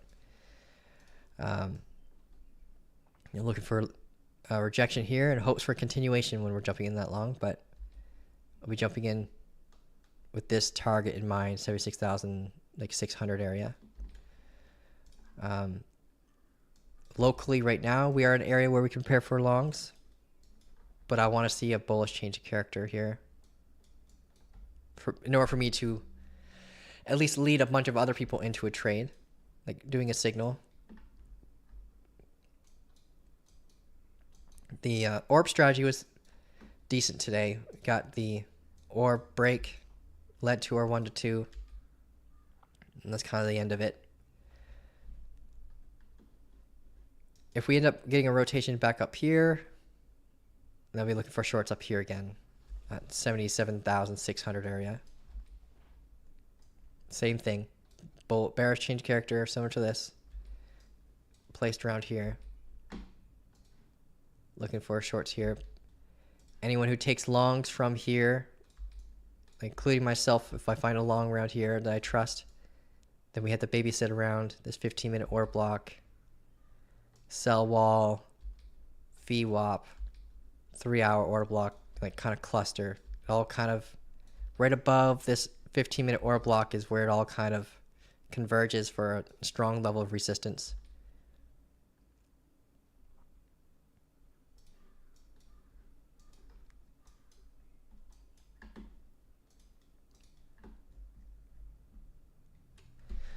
Chris, you short after the break of structure earlier today, which Luxocal told me was a change of character. Got in a retracement towards the VWAP. Okay, well, that works. Yeah. So look, mark structure wise, like, yeah, indicators don't always have it figured out. But yeah, here we had like a 5-minute one internal.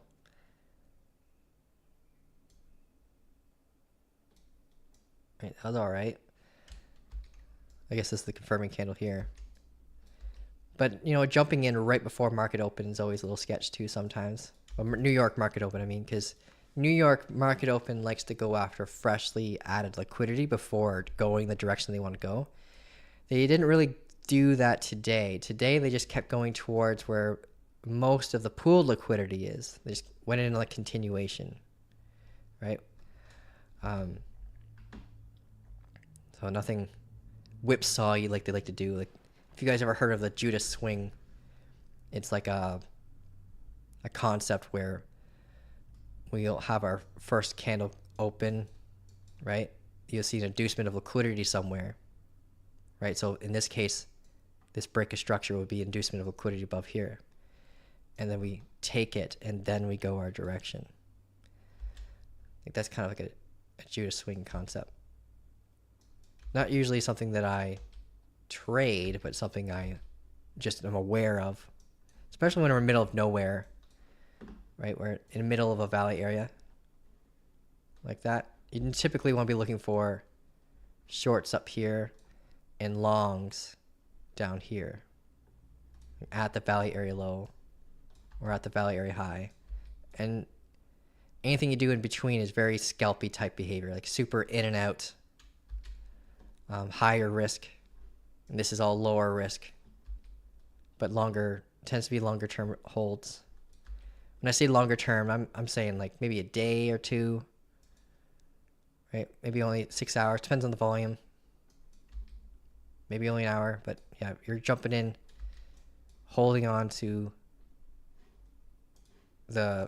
looking for the rotation back up. This is what we're kind of preparing for here now, is that rotation back up to the valley high.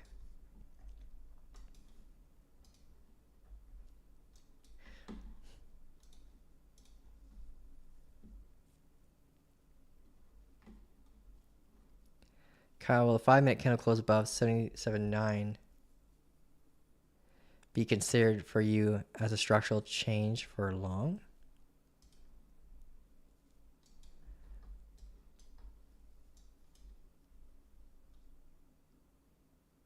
77.9. So you're talking about this wick level high here. It depends. No, so we have, see, pull back, took the low. This would normally be a change of character here, right? If we didn't have this SFP. So we kind of like think of it like a rotation of our key level and the fact that we just grab newly added liquidity.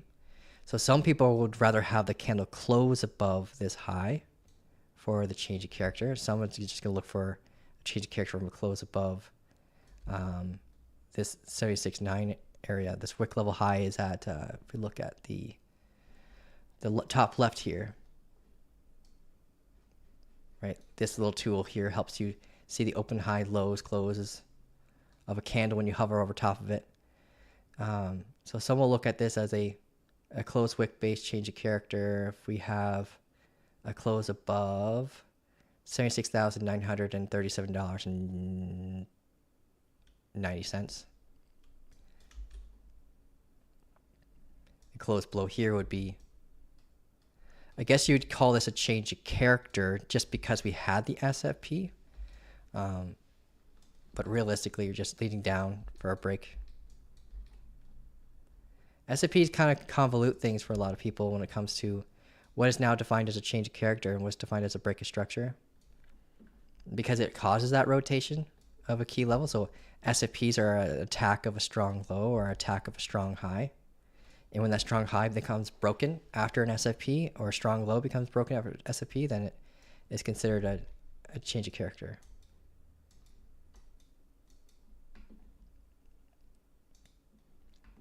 This is really crunchy price action. What do we got going on here?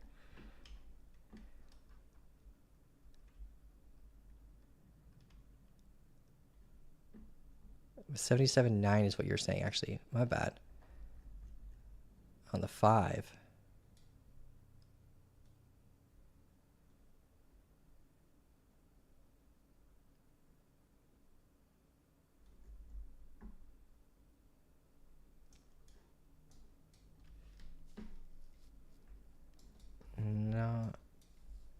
No, right now we're not it's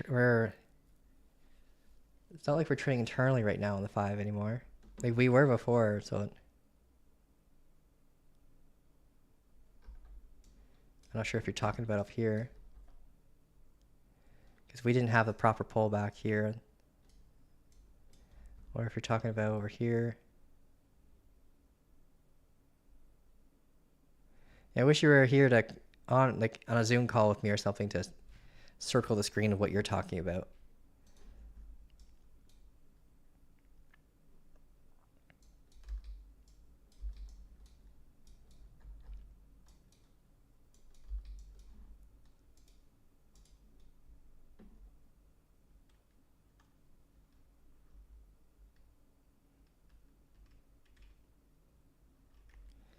The hint to short today New York Open was bearish, 1 hour. Change day delivery from 77344.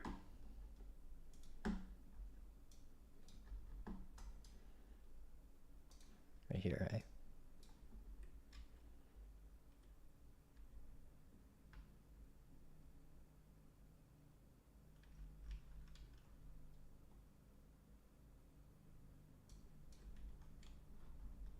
Okay, I see what you're saying.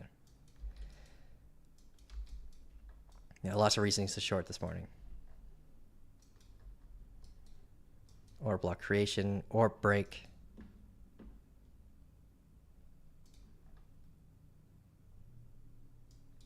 Fast pace move. Statistical odds of an or break giving you a direction to hit a 1 to 2 is 53%, 56%. Those odds aren't like crazy good, but if you combine that with proper positioning, it's and other forms of confluences, then you can increase that percentage odd, right? We have it all kind of set for you guys for awareness here in the server. I think we giving you like stop loss requirement, where to target, all that jazz. But that's such a mechanical based strategy. It's easy to follow. And if you can just combine that with your own rules, you can increase the odds. Because 53 to 56% odds are okay, but it could definitely be better, right? Depending on what kind of R&R you focus on. If you are a low R&R target trader, like 1-to-1s, then you need to have a high win rate. You can't just focus on 50%. You need to have like 60, 70, 80, preferably like, around 80% win rate, which is not easy for a lot of people to accomplish. When you're looking at like 1-to-2s, then you can have like the lower win rate and then still support yourself as a trader and, pay your bills with it. But if you have the combination of, high win rate and like 1-to-2 or greater R&R target, preferably greater, but then you're making bank. You can compound really fast.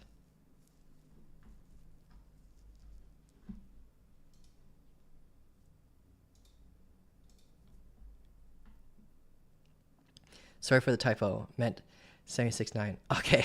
Okay.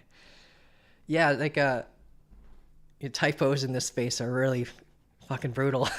Like one little number and you're looking at the completely wrong spot. I shake whenever I give like a signal and I accidentally have like a small number like wrong. Like screenshots are always going to show it correctly, but sometimes like, people they don't look at those screenshots. So 76.9, I guess I already answered that question, but yeah, like preferably I'd like to have a close above this wick level high at 77, but it turns a closed wick-based market structure all we technically need, because we didn't really have a proper drawback here, right? If we had a proper drawback, that'd be different, right? If we had 2 consecutive candle pullback, then this would become like a key level that would induce the change of character. But now we only need to close above technically this level here. And I got a feeling, like based on your vocabulary, you already know that. I mean, how you've been, yeah. So like, there's the indicator right there, kind of like displaying what I mean.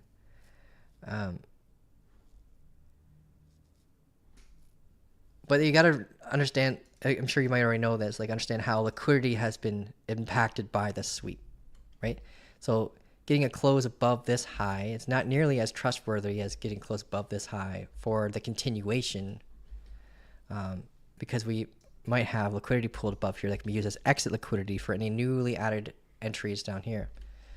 One thing I do like about this, though, is that we are already above the 50-day EMA again, and that will be back above the local point of control if we get the close above that. So that's nice, but you can look at the liquidation heat maps to see how this local price action might have been impacted by this SFP sweep.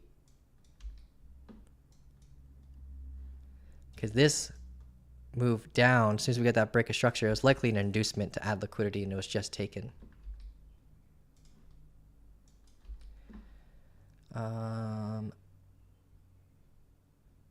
And there's always this golden rule in trading. So when in doubt, stay out.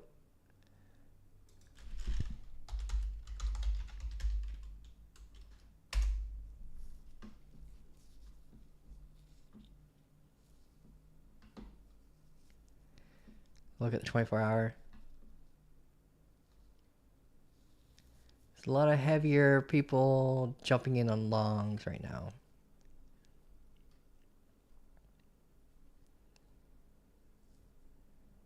At 77.4, we have some liquidity there. But sorry, 77.546.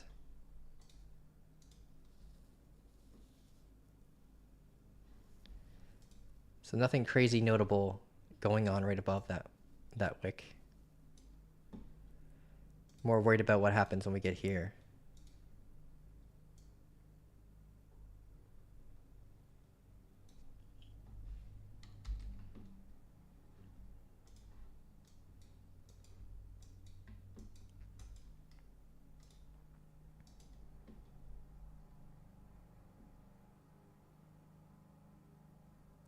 Stop loss going to be big from where, yeah, that's true too, yeah.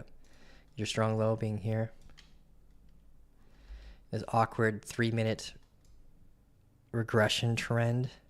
These tend to like break to the downside. So we could sweep the high, come down.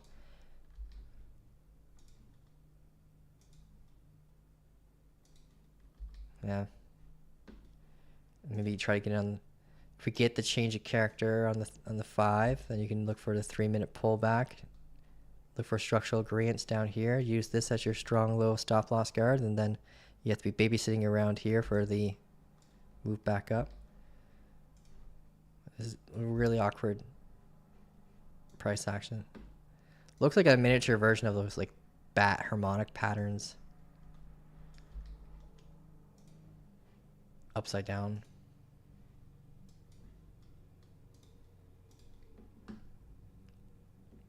Can you look at a stock? Yeah, I can do that. Poppy Master, I have a dumb question. In Blowfin, there's this slider that you drag to position TP and SL. Are these considered maker or taker? Well, the slider, there's a few sliders. One adjusts your position size.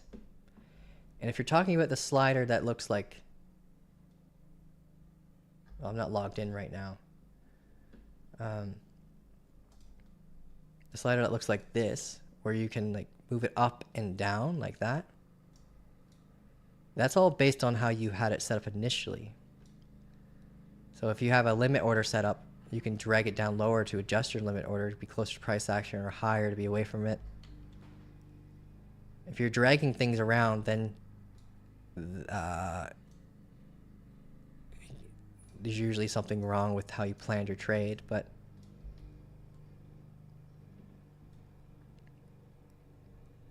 depends what slide. I wish you, if you could send me a screenshot in the chat, like the Discord, I can see it, what you mean. But what's considered a maker or taker is, are you exiting or entering with a market order, or are you entering with a limit order? The reason why they call it a maker is because you're technically being like a miniature market maker and filling the order books with limit orders. So they actually used to pay people to jump in on those. Like when I first started trading, you usually got paid like 0.025% based on your volume. So if you use leverage, you got paid more money using limit orders. But these days, you get charged for everything. Unless you're like high VIP using maker orders, then you can bring it down to nothing. And then taker, you're taking liquidity. So you're looking at like market orders for stuff like that.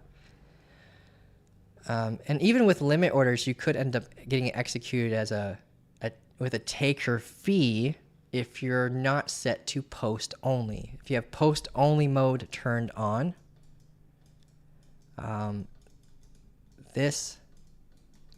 what it does is it makes sure that your order is filled as a limit order.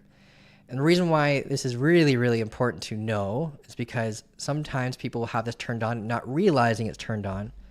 Because when you're using a limit order to try to get those maker fees instead of taker fees, you're actually put into a queue. So if there's, for example, there's 1,000 Bitcoin sell wall right here, right? We know that there's 1,000 Bitcoin ready to be sold at this moment.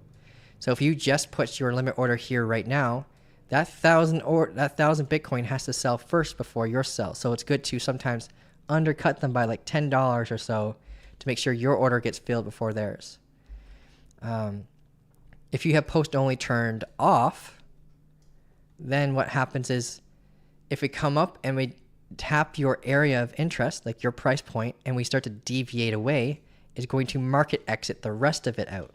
So it's going to try to fill as much as it can as a maker order, and then it'll fill the rest as a taker or a market order, so that you kind of guaranteed your exit, right?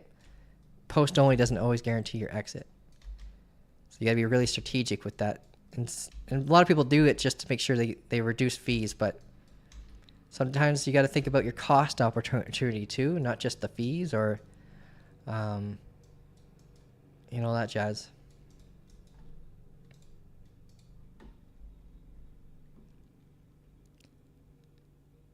Kyle, I like the way you look at price action. Very solid. I wonder if you have some sort of video checklist or way you place your trades. Yes. I don't have very many on YouTube. I got a lot. I'm starting to get into the YouTube game, posting videos very soon. I started with an order block video. I'm going to be making a market structure video next. And I could do a checklist video. That's easy enough. I normally recommend everyone have a checklist before jumping into a trade. Like when I talk to people in the calls, I always suggest like getting a piece of paper and laminating it so you can have those boxes, everything you need to do before you take your first trade, and everything that needs to happen before you take your first trade. So have you looked at liquidity? Have you looked at the market structure and the daily, working your way down? Have you like what's the bias, right, based on the market structure? And then all your rules next to that. So are you, like, for example, the rules I like to trade the most, right? Are we at a value low or a value high? Do we break momentum? Did we get a bullish change of character? And then auditing the barriers towards the opposite side of the value area. Like, what are we going to get? At least a 1 to 2, right? And that's usually how I look at the market for my core strategy, which is a clairvoyant strategy. I am working on like a new, I just finished working on a new one that uses the VWAP because I want to get trades while waiting for my trades, if that makes sense. Like getting quick scalps while waiting for my longer term kind of setups. Because this has been a crappy week for me. I've only gotten one trade and it was a loss. And the one trade that I would have taken was at like 2 o'clock in the morning. But there are tons of opportunities here, right? They're just not opportunities that I usually look for. So I wanted to have a high probability VWAP strategy using like the 3-minute, the 15-minute, and the hourly. And I finally got one built. And depending on the time frame, like if it's a 3-minute, it's like a 60% win rate. If it's a 15-minute, it's a like an 80% win rate. If it's the hourly, it's like an 86% win rate. Those aren't the exact numbers. I can pull that up.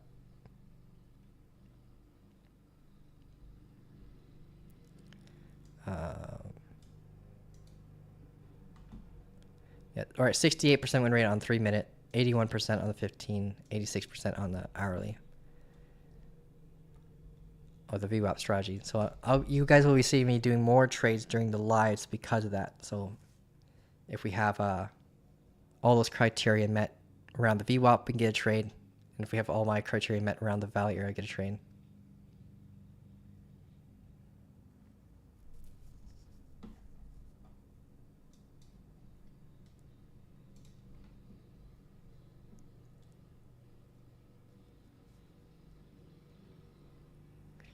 Quick question. If, for example, a coin is at an all-time low, will you ever consider to swing trade it? If we're at an all-time low, we're in a form of price discovery. So it becomes more important to look right than it is to look left in that scenario, right? So if we're at a all-time low, there's nothing to our left, right? There's no demand zones, right, anymore. There might be wick level lows, but you gotta be looking at the order books will become your best friend in those scenarios. Like, is there a giant buy wall of orders where people are looking for a buy offer? And is there a psychological rounded number as well? And you always will be looking for a bullish change of character in that scenario. This is not where you can be whenever we're in price discovery, either it be at the all-time high or at all-time low, I'm always going to be looking for a change of character. There's no other structure that I'll look for because you want to make sure that it's a properly established high or a properly established low to help validate it as a position of strength where we can actually get a strong reversal. But the downside is with something going in price discovery, people will try to hold on to a trade like that and expect that it can go back to all-time highs again. In the crypto space, it's not like stock markets where the supply is usually fixed, right? In stocks, supply is usually fixed unless they have an inverse split.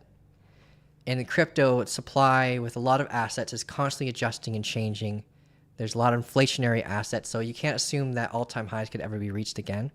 So it's like kind of a cascade effect for me when we're in price discovery. So if I see like a 15-minute bullish change of character, you can enter along in price discovery, right? Maybe we have supply here that you have to be cautious around, but if we break past that, maybe we break an hourly level, right? And then you can start focusing on the hourly time frame. Then maybe we start breaking a 4-hour level, then a daily. That's when we start breaking like 4-hour to the daily levels, getting a change of character, then that's when it starts turning into like a swing trade kind of mindset, right? You go into it focusing maybe on like the lower time frames, depending on what kind of trader you are. Or you can wait for like the 4-hour, the daily change of character, and then look for the pullback or cross your fingers for the pullback. But depending on what kind of asset you're looking at, you might not even get those pullbacks. Sometimes you have these volatile breaks that just in this space, like you get these breakouts that are just so violent sometimes that any kind of retracement becomes high risk. So I'm hoping, you're looking at like at least a high market cap asset that's in price discovery, but a lot of crypto assets are young. Can we please check HYPE? Yeah, I looked at HYPE, so you'll be able to look back on that, man. We did in good detail too. You try to stick to discipline, not trade outside New York Open, but R&R is so crappy. Yeah, lately it's been kind of crappy, especially the last 5 days. If you look at my chart, I don't really. Let's go to like the hourly. You can see where most of my trades are, at least on Bitcoin. Crappy. This one's a loss. This was decent win. Small win. Crappy R&R. This one's a loss.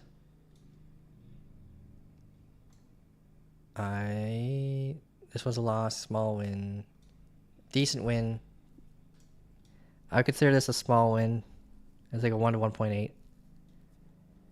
This is like a 1 to 3, 4. Right, it has been kind of awkward. Once in a while, you get these 1 to 6s and stuff, which is nice because they kind of outweigh any like little wins or any losses you got, and your account growth just like spikes like crazy. So you end up giving yourself a big raise during those moments. But I agree with you, man. It's been a little bit ever since we had broken bullish down at April 26th. The market has been a little bit finicky. I didn't mind up here. I don't usually like trading near the 200 to 50-day EMA, but this wasn't too bad up here. But where we are right now, I can't stand it. I want to get out of here. Give me a new range.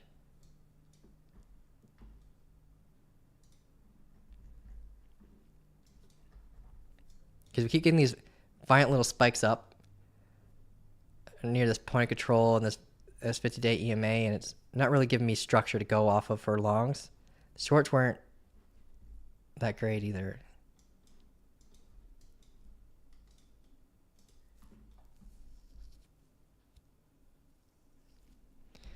For example, this order block is bullish or bearish. We need to look to identify.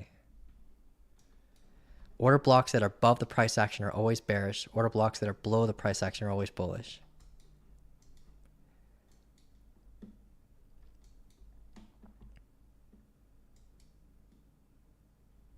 And we could generate a order block right now. So here we have a red doji, but we have to close above this candle, preferably engulfing like around here.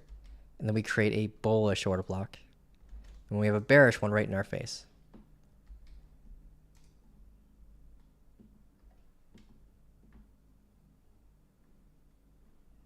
We need to get a good close above here.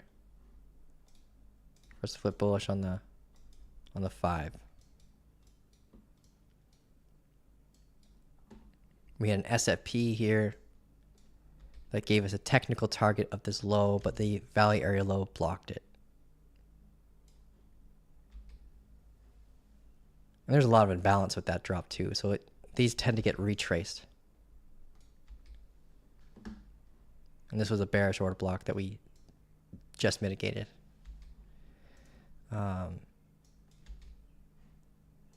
My order block indicator is here. It'll show you when they're created and when they're mitigated. This was mitigated, and this one's about to be created on the 5. And we're a little bits away from creating one on the 15.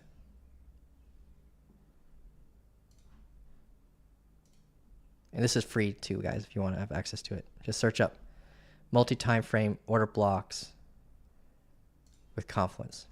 Super long title, but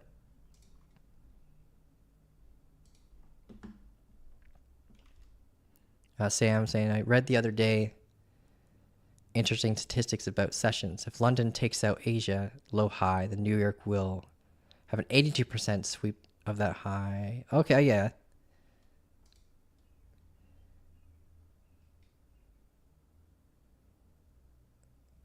Yeah, London and New York mix at a certain point, and they tend to, during that mix period, which is around noon, I believe, they becomes a market maker battle where we get stuck into a range, but then after that, things kind of let loose and start sweeping liquidity.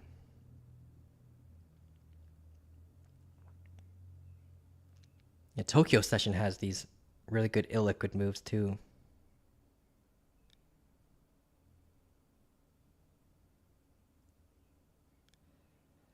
What was that? So we had some requests to look at some assets. We got RGTI. That's a stock. RGTI. Oh, I'm used to typing USDT. Sorry. Rigetti Computing Incorporated. NASDAQ. Setting a regression trend on the 5. Let's zoom out on this thing. I never did TA on this one before.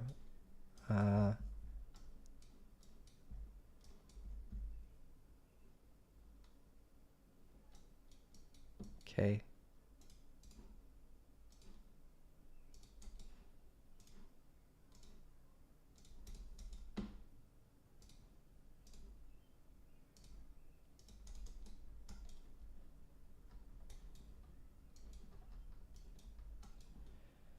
How long we've been up here for? A little over a year.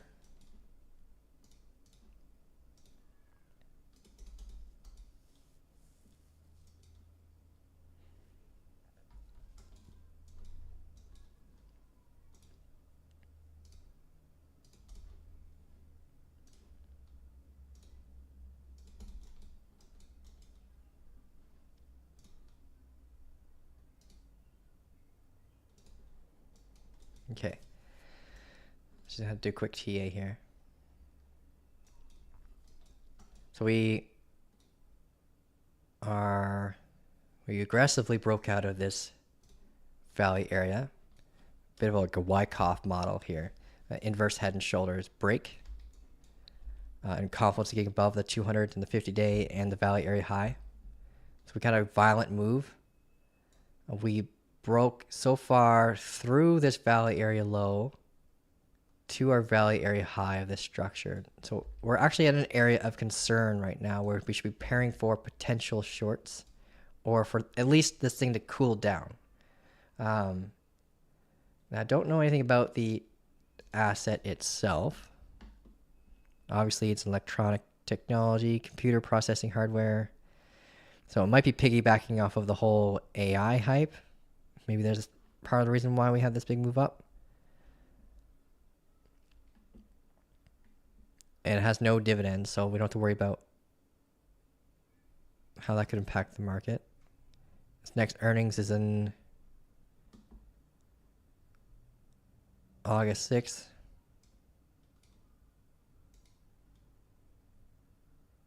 Okay.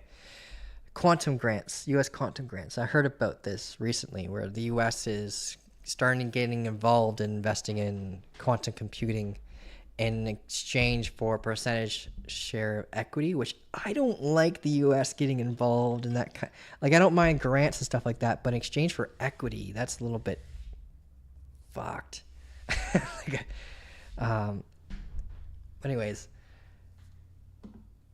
not my country, not my problem, I guess. But if we go over here and we look at this previous valley area, we were in here for 75 days, so I want to mark this up really quick. We've got a previous valley area high, our previous POC,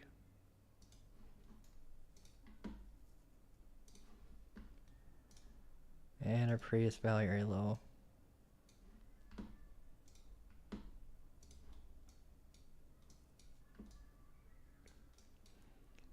You got a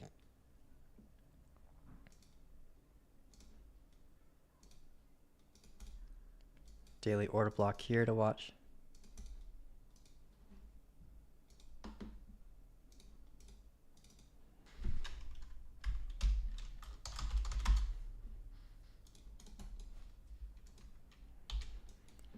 Zoom in now, 6 hour.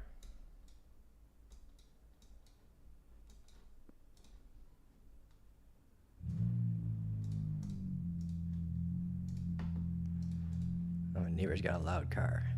You can hear it. It's like a lawnmower. We can mark these wick level highs too, since we haven't had a...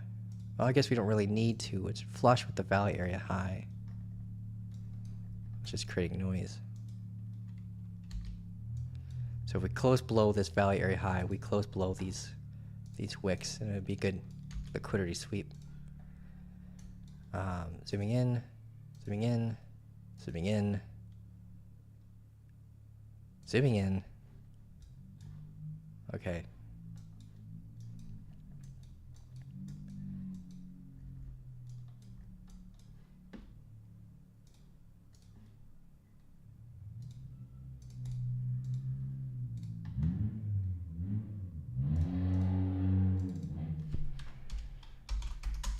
Oh, 15 minutes.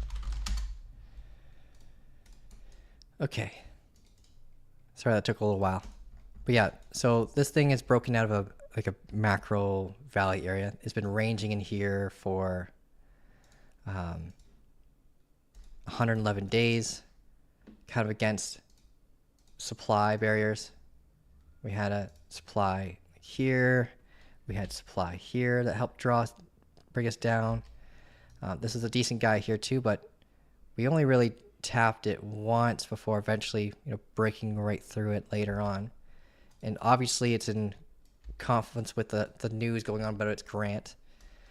But it's still an unsustainable pump. So this could be like a sell the news kind of event for some people. Like a lot of people that were holding, for over almost a year now at a loss, now have the opportunity to sell. They might not, but just be aware of that. We're at an area of interest for shorts. And this is a area of interest again for longs around 23.38. We don't have anything really structurally here until we get back down to like $22. But we don't have to get down there. But if we do, we can look for longs here for sure as we deviate away from this valley area. So I'm expecting, we already kind of hit our head here. And we did just create a bearish order block on the 15 minute and already mitigated it with this candle. We're coming close to actually a decently strong point of control. And it's kind of the end of this ascending regression trend. So I'm expecting a bounce here, and maybe we can build structure.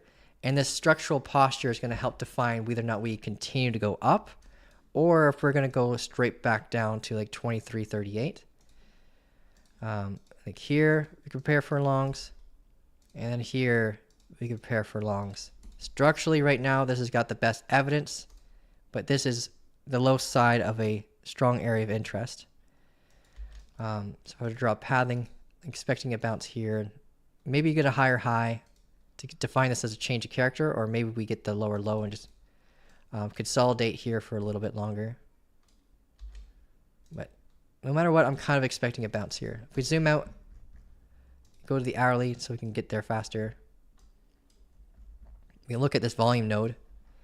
We've got a relatively strong area of interest. We kind of busted right through it, and this is normally an area where you'd prepare for a resistance coming through it, but when you have that much volume, yeah, we just kind of like melted through it, and now we just grabbed any potential residual liquidity up here has been taken. So watching for support around here, and maybe we can consolidate a little bit before we come back down again or continue. But we got this extreme high marked, and it's already been swept. And our next extreme level is at $30.21. So right now, I'm expecting for us to be in a kind of a cool down phase for this thing before potentially getting continuations. But we're obviously in a macro uptrend. Like since we got that bullish change of character here and tested this uptrending momentum, broke this downtrending momentum, got acceptance into this value area. Like this was the moment where I could say, okay, I can trust this for a potential macro-based move up. Just structurally alone. And then the news came to follow very shortly afterwards, which is kind of nice for anyone who might have been holding after that moment. If we manage to get past this barrier, our next one starts at $34.50. So if we're thinking macro picture, like maybe a month or so in the future, this is a big area of interest to watch out for rejection. And we have this valley area here too. So you can screenshot this if this helps. But this is how I view the current conditions of this asset.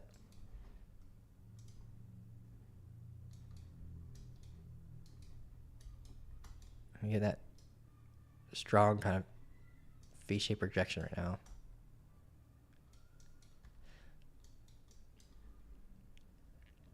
All right, going back to the Bitcoin chart.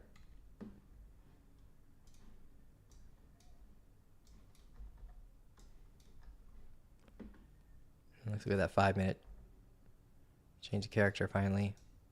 But again, I'm expecting a pullback here. We'll see what happens. But this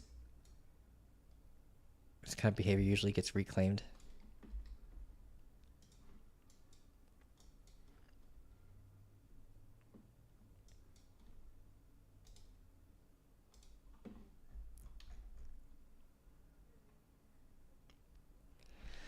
Puffy Master.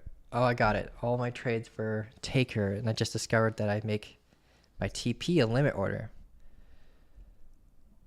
It does make your fees lighter. Entering on a taker is the most common way of doing it safely. Now, if you let's say for example, I'll give you a reason why I would use a limit order for an entry, but typically what I want to see have happen is like a bullish change of character, right? But the change of character, maybe it was too steep for me to want to take a market order on the trade, right? And if we start to pull back, I can start pulling a fib retracement like this. And even better, if we have an order block right here.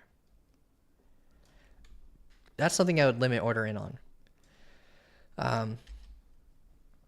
Or maybe if this was happening on the 15-minute time frame, I can use the 3-minute bullish change of character here and market order on that, stop loss here, and then limit exit at the target while watching out for the unclaimed high along the way. But yeah, limit orders will save you on fees for sure. But I typically enter with market, and I usually exit with market too, because unless I'm going to sleep. If I'm going to sleep, I'll set a limit order and then I'll remove it. Or if I'm stepping away from the computer, I'll set a limit order too. But I try to milk as much as I can out of my trade as possible. So if I'm just going for the 1 to 2 and I want out, I'll limit order. Or like I said, going to sleep or stepping away from the computer. But let's say I get to my key area, right? Where I'm preparing for the reversal, where I'm kind of planning on taking profits. If you end up seeing a break of structure for a continuation, then that tells you can hold your trade longer, move your stop loss, higher below the new strong low, and then just keep moving it higher and higher and higher as new breaks of structure form. And your stop loss is going to be a market order, right? So if you're using that as your reactional based exit, that's kind of a market exit. So I usually market order exit most of the time too. But if you're just trying to capture the gain, you don't want to marry your trade and you just want to like exit at your R&R, then nothing wrong with that either. You can save money on fees too, but it might also cost you an opportunity.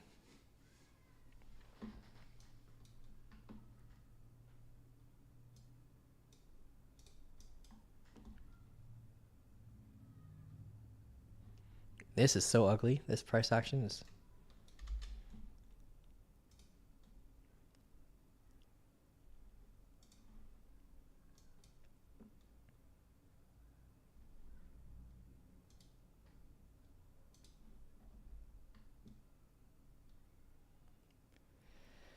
Does anyone know how to switch on hedge mode on MEXC if there is one?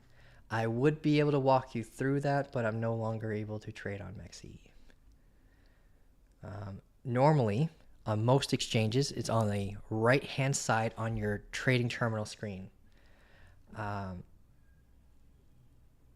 You'll see a settings button, and you'll see position mode is what they usually call it. In position mode, you can either switch to one-way mode, hedge mode, and there's this new mode that's probably going to become viral, which is like multi-trade mode, which is similar to hedge mode, except you can do 2 longs at the same time where they won't compile into one average. It'll have 2 separate averages.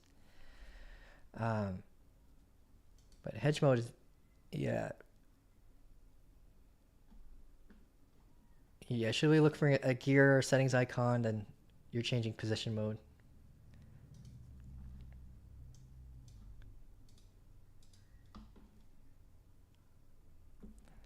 Solana.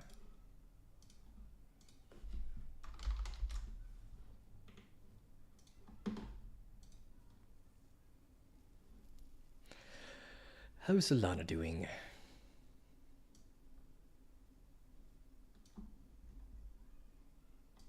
I got this on the wrong color, don't I? Yeah.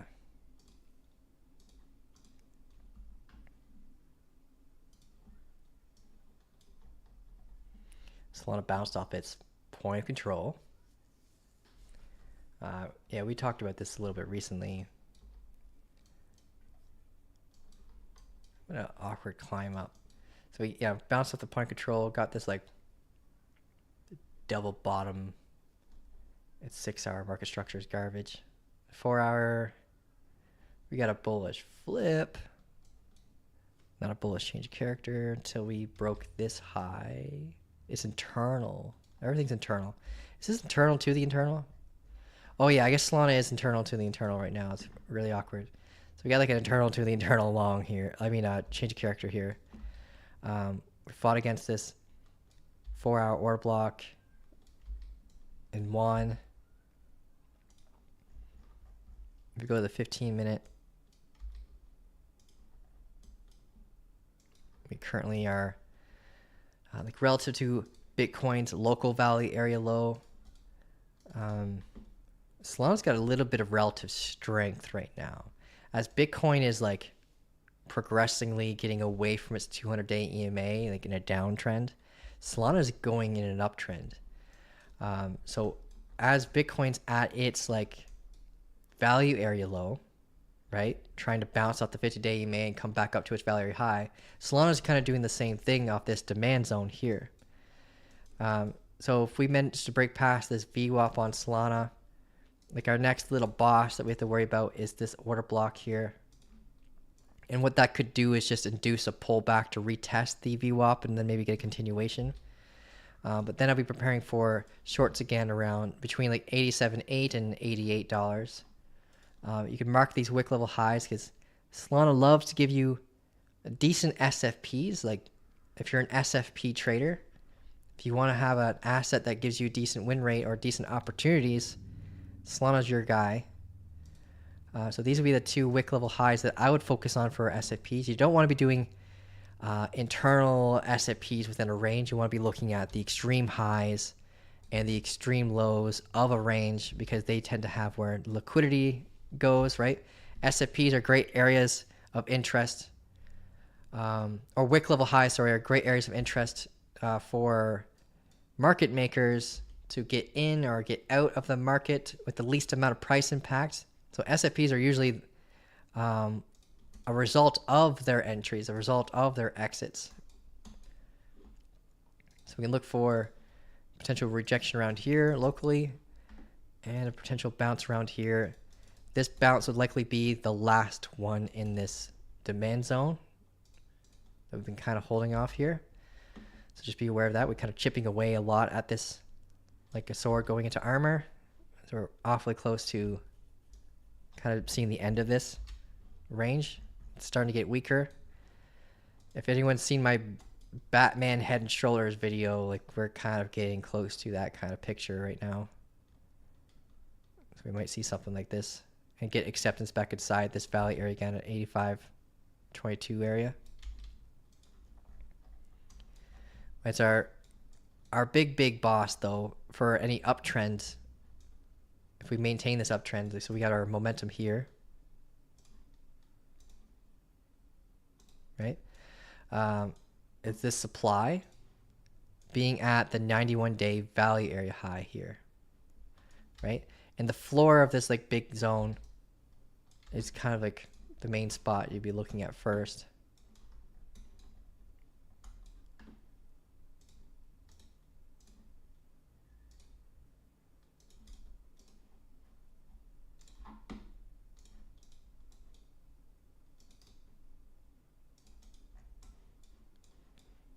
And we haven't hit it yet. But I can imagine us getting a rejection after sweeping the local highs and hitting that supply floor. Just be careful. If you're in on any longs, this is going to be a spot where you of interest to prepare for potential opposing reaction.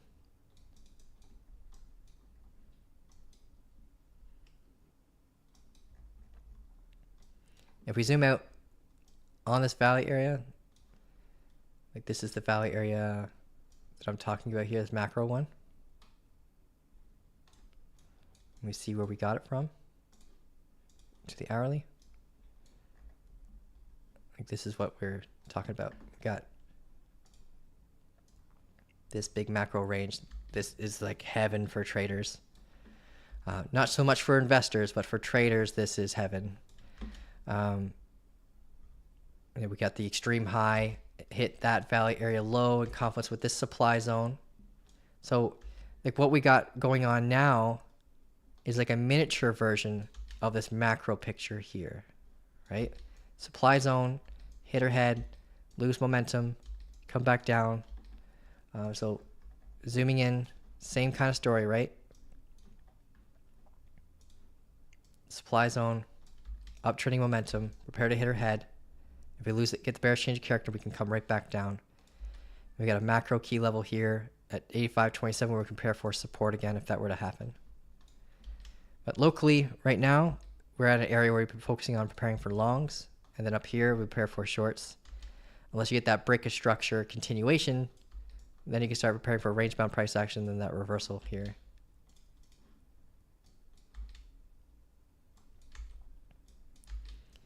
I hope that helps. So that's Solana. Yeah, the bigger play is looking for the short here. $88 area to 88.25. Like once you start seeing your bearish change of character up here, then prepare for the worst.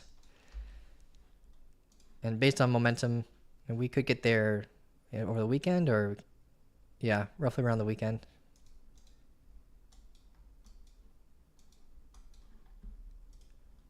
Like everything's kind of in a position to prepare for a move up. But we're dancing on a cliff for a lot of stuff. Solana's at the uptrending momentum. Bitcoin's in the middle of a previous macro range that could fall down to the value area low on 50-day EMA.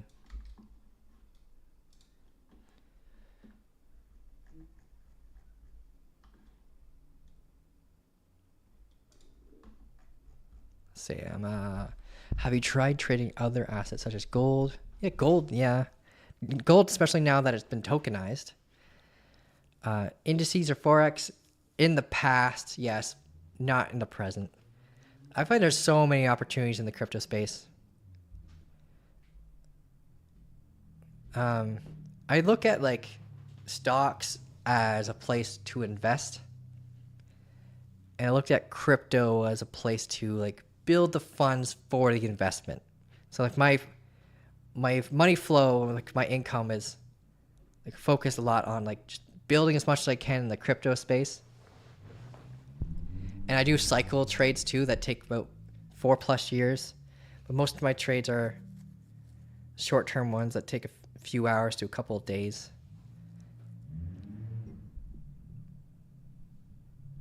There's so much married to crypto that we could be missing out on other decent trades.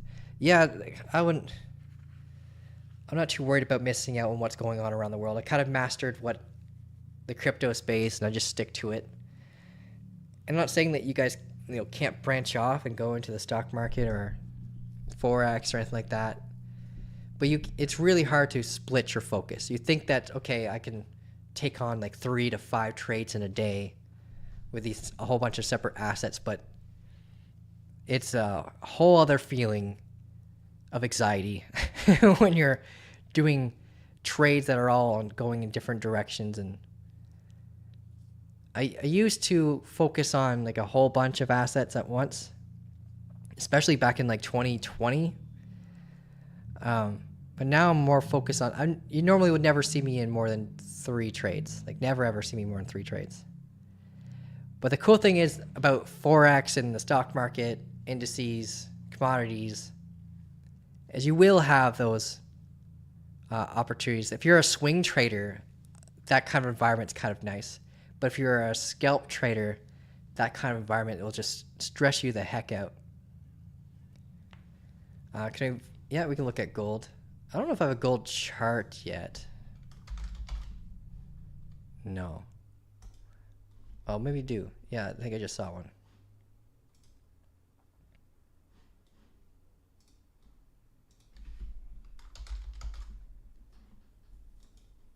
Haven't looked at it since. No, that can't be right.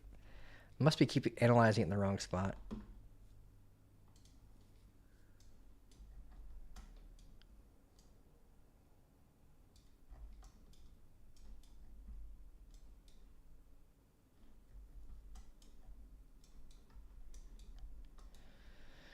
So we had this parabolic curve that we lost on gold. Yeah, I must have been analyzing this on the wrong chart. I can restart this though on here. We had a really good few opportunities of trades here that I signaled for gold here. So go back here and just go over to this. It's probably where I've been focusing on over here.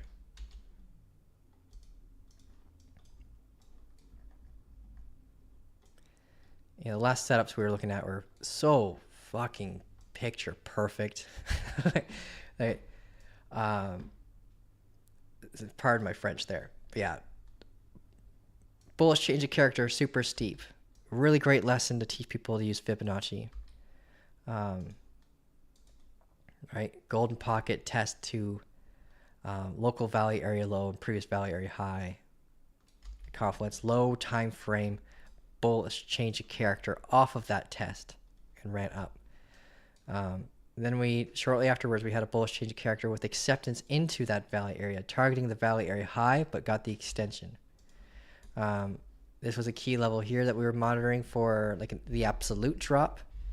We lost the value area low at that point, and we came back down.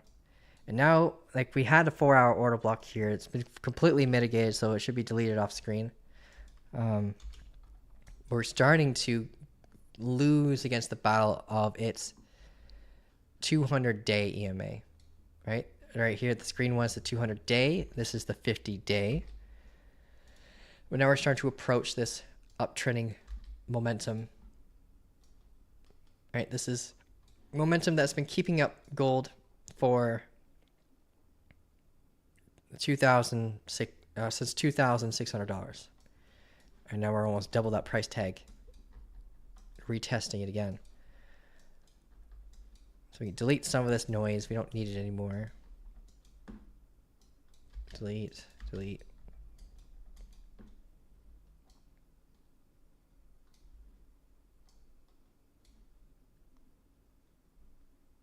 Sec here. Just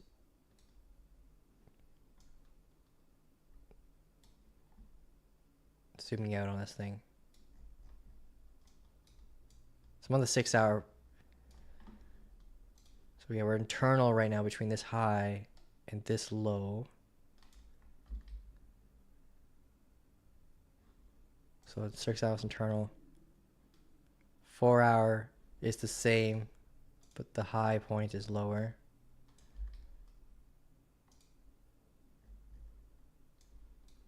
So we're externally bearish on a lot of larger time frames.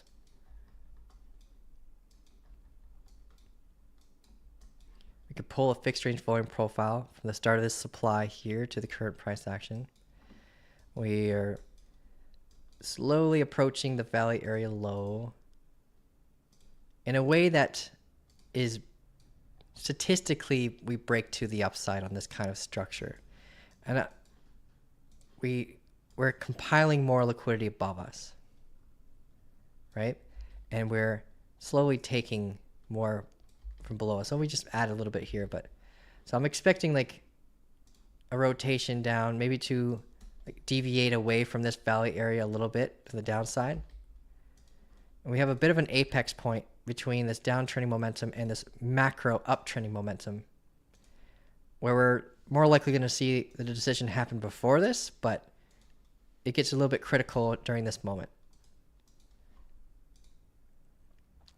But based on the local price action, statistically, we should see this focus on an upside break.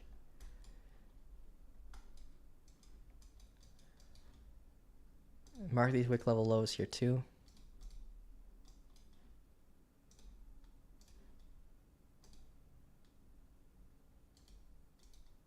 So you can start preparing for longs here, but hope for the deviation here for the better opportunity for a long. Get the test of the uptrending macro momentum, grab all the liquidity from this local area, and have a lot more reasoning to go up from here. It could happen sooner, of course, but leading into the weekend, this is Monday around here.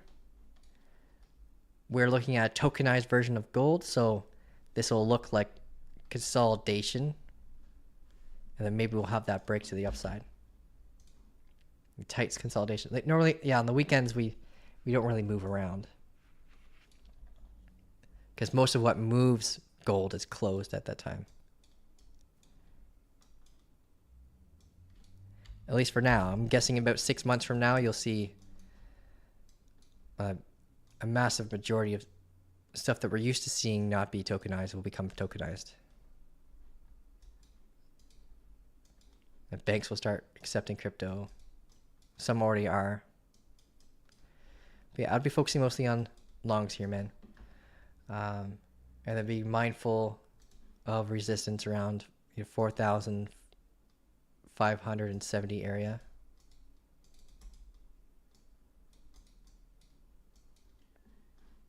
I hope that helps. I do gotta go, guys. I gotta pick up my son from school soon, and I haven't ate yet today, so I gotta eat before I go get him. I hope this call has helped you guys out. We were live for 2 hours and 40 minutes and 50 seconds. Yeah. I agree with that, Sam. Yeah, gold is a lot harder to manipulate. Takes a heck of a lot more money. Its supply is also a lot larger. The supply and market cap. Bitcoin supply is low, right? And relative to gold, its market cap is low in comparison. So it is a lot easier to move Bitcoin because of its supply only being like 21 million, right? You'll get a good rejection off Bitcoin. That's kind of what I was hoping for. Like looking at that 5-minute posture and 3-minute posture, there's no way we were going to come down and take that. So I'm kind of glad that we might get better positioning for our long down here. But like I said before at the beginning of the stream, guys, if we use this value area as resistance, the break of structure, you get ready for a move down to 45.2. I got my long goggles on. I'm either going to long here or going to long when we get down here.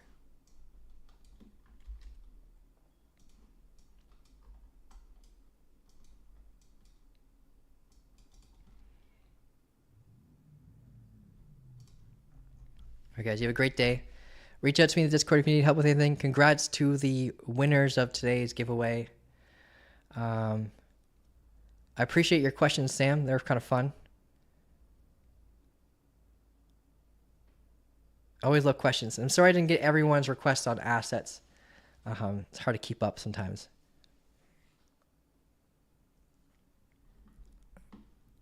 Let's see you, Pepe. Good questions with you too, man. A lot of great questions today. All right, see you guys. See you on the next one. Monday, I go live at around 10:30 a.m. Sometimes I'm 5 to 10 minutes late talking with the community. But yeah, it's usually around the time we jump on. All right, see you guys.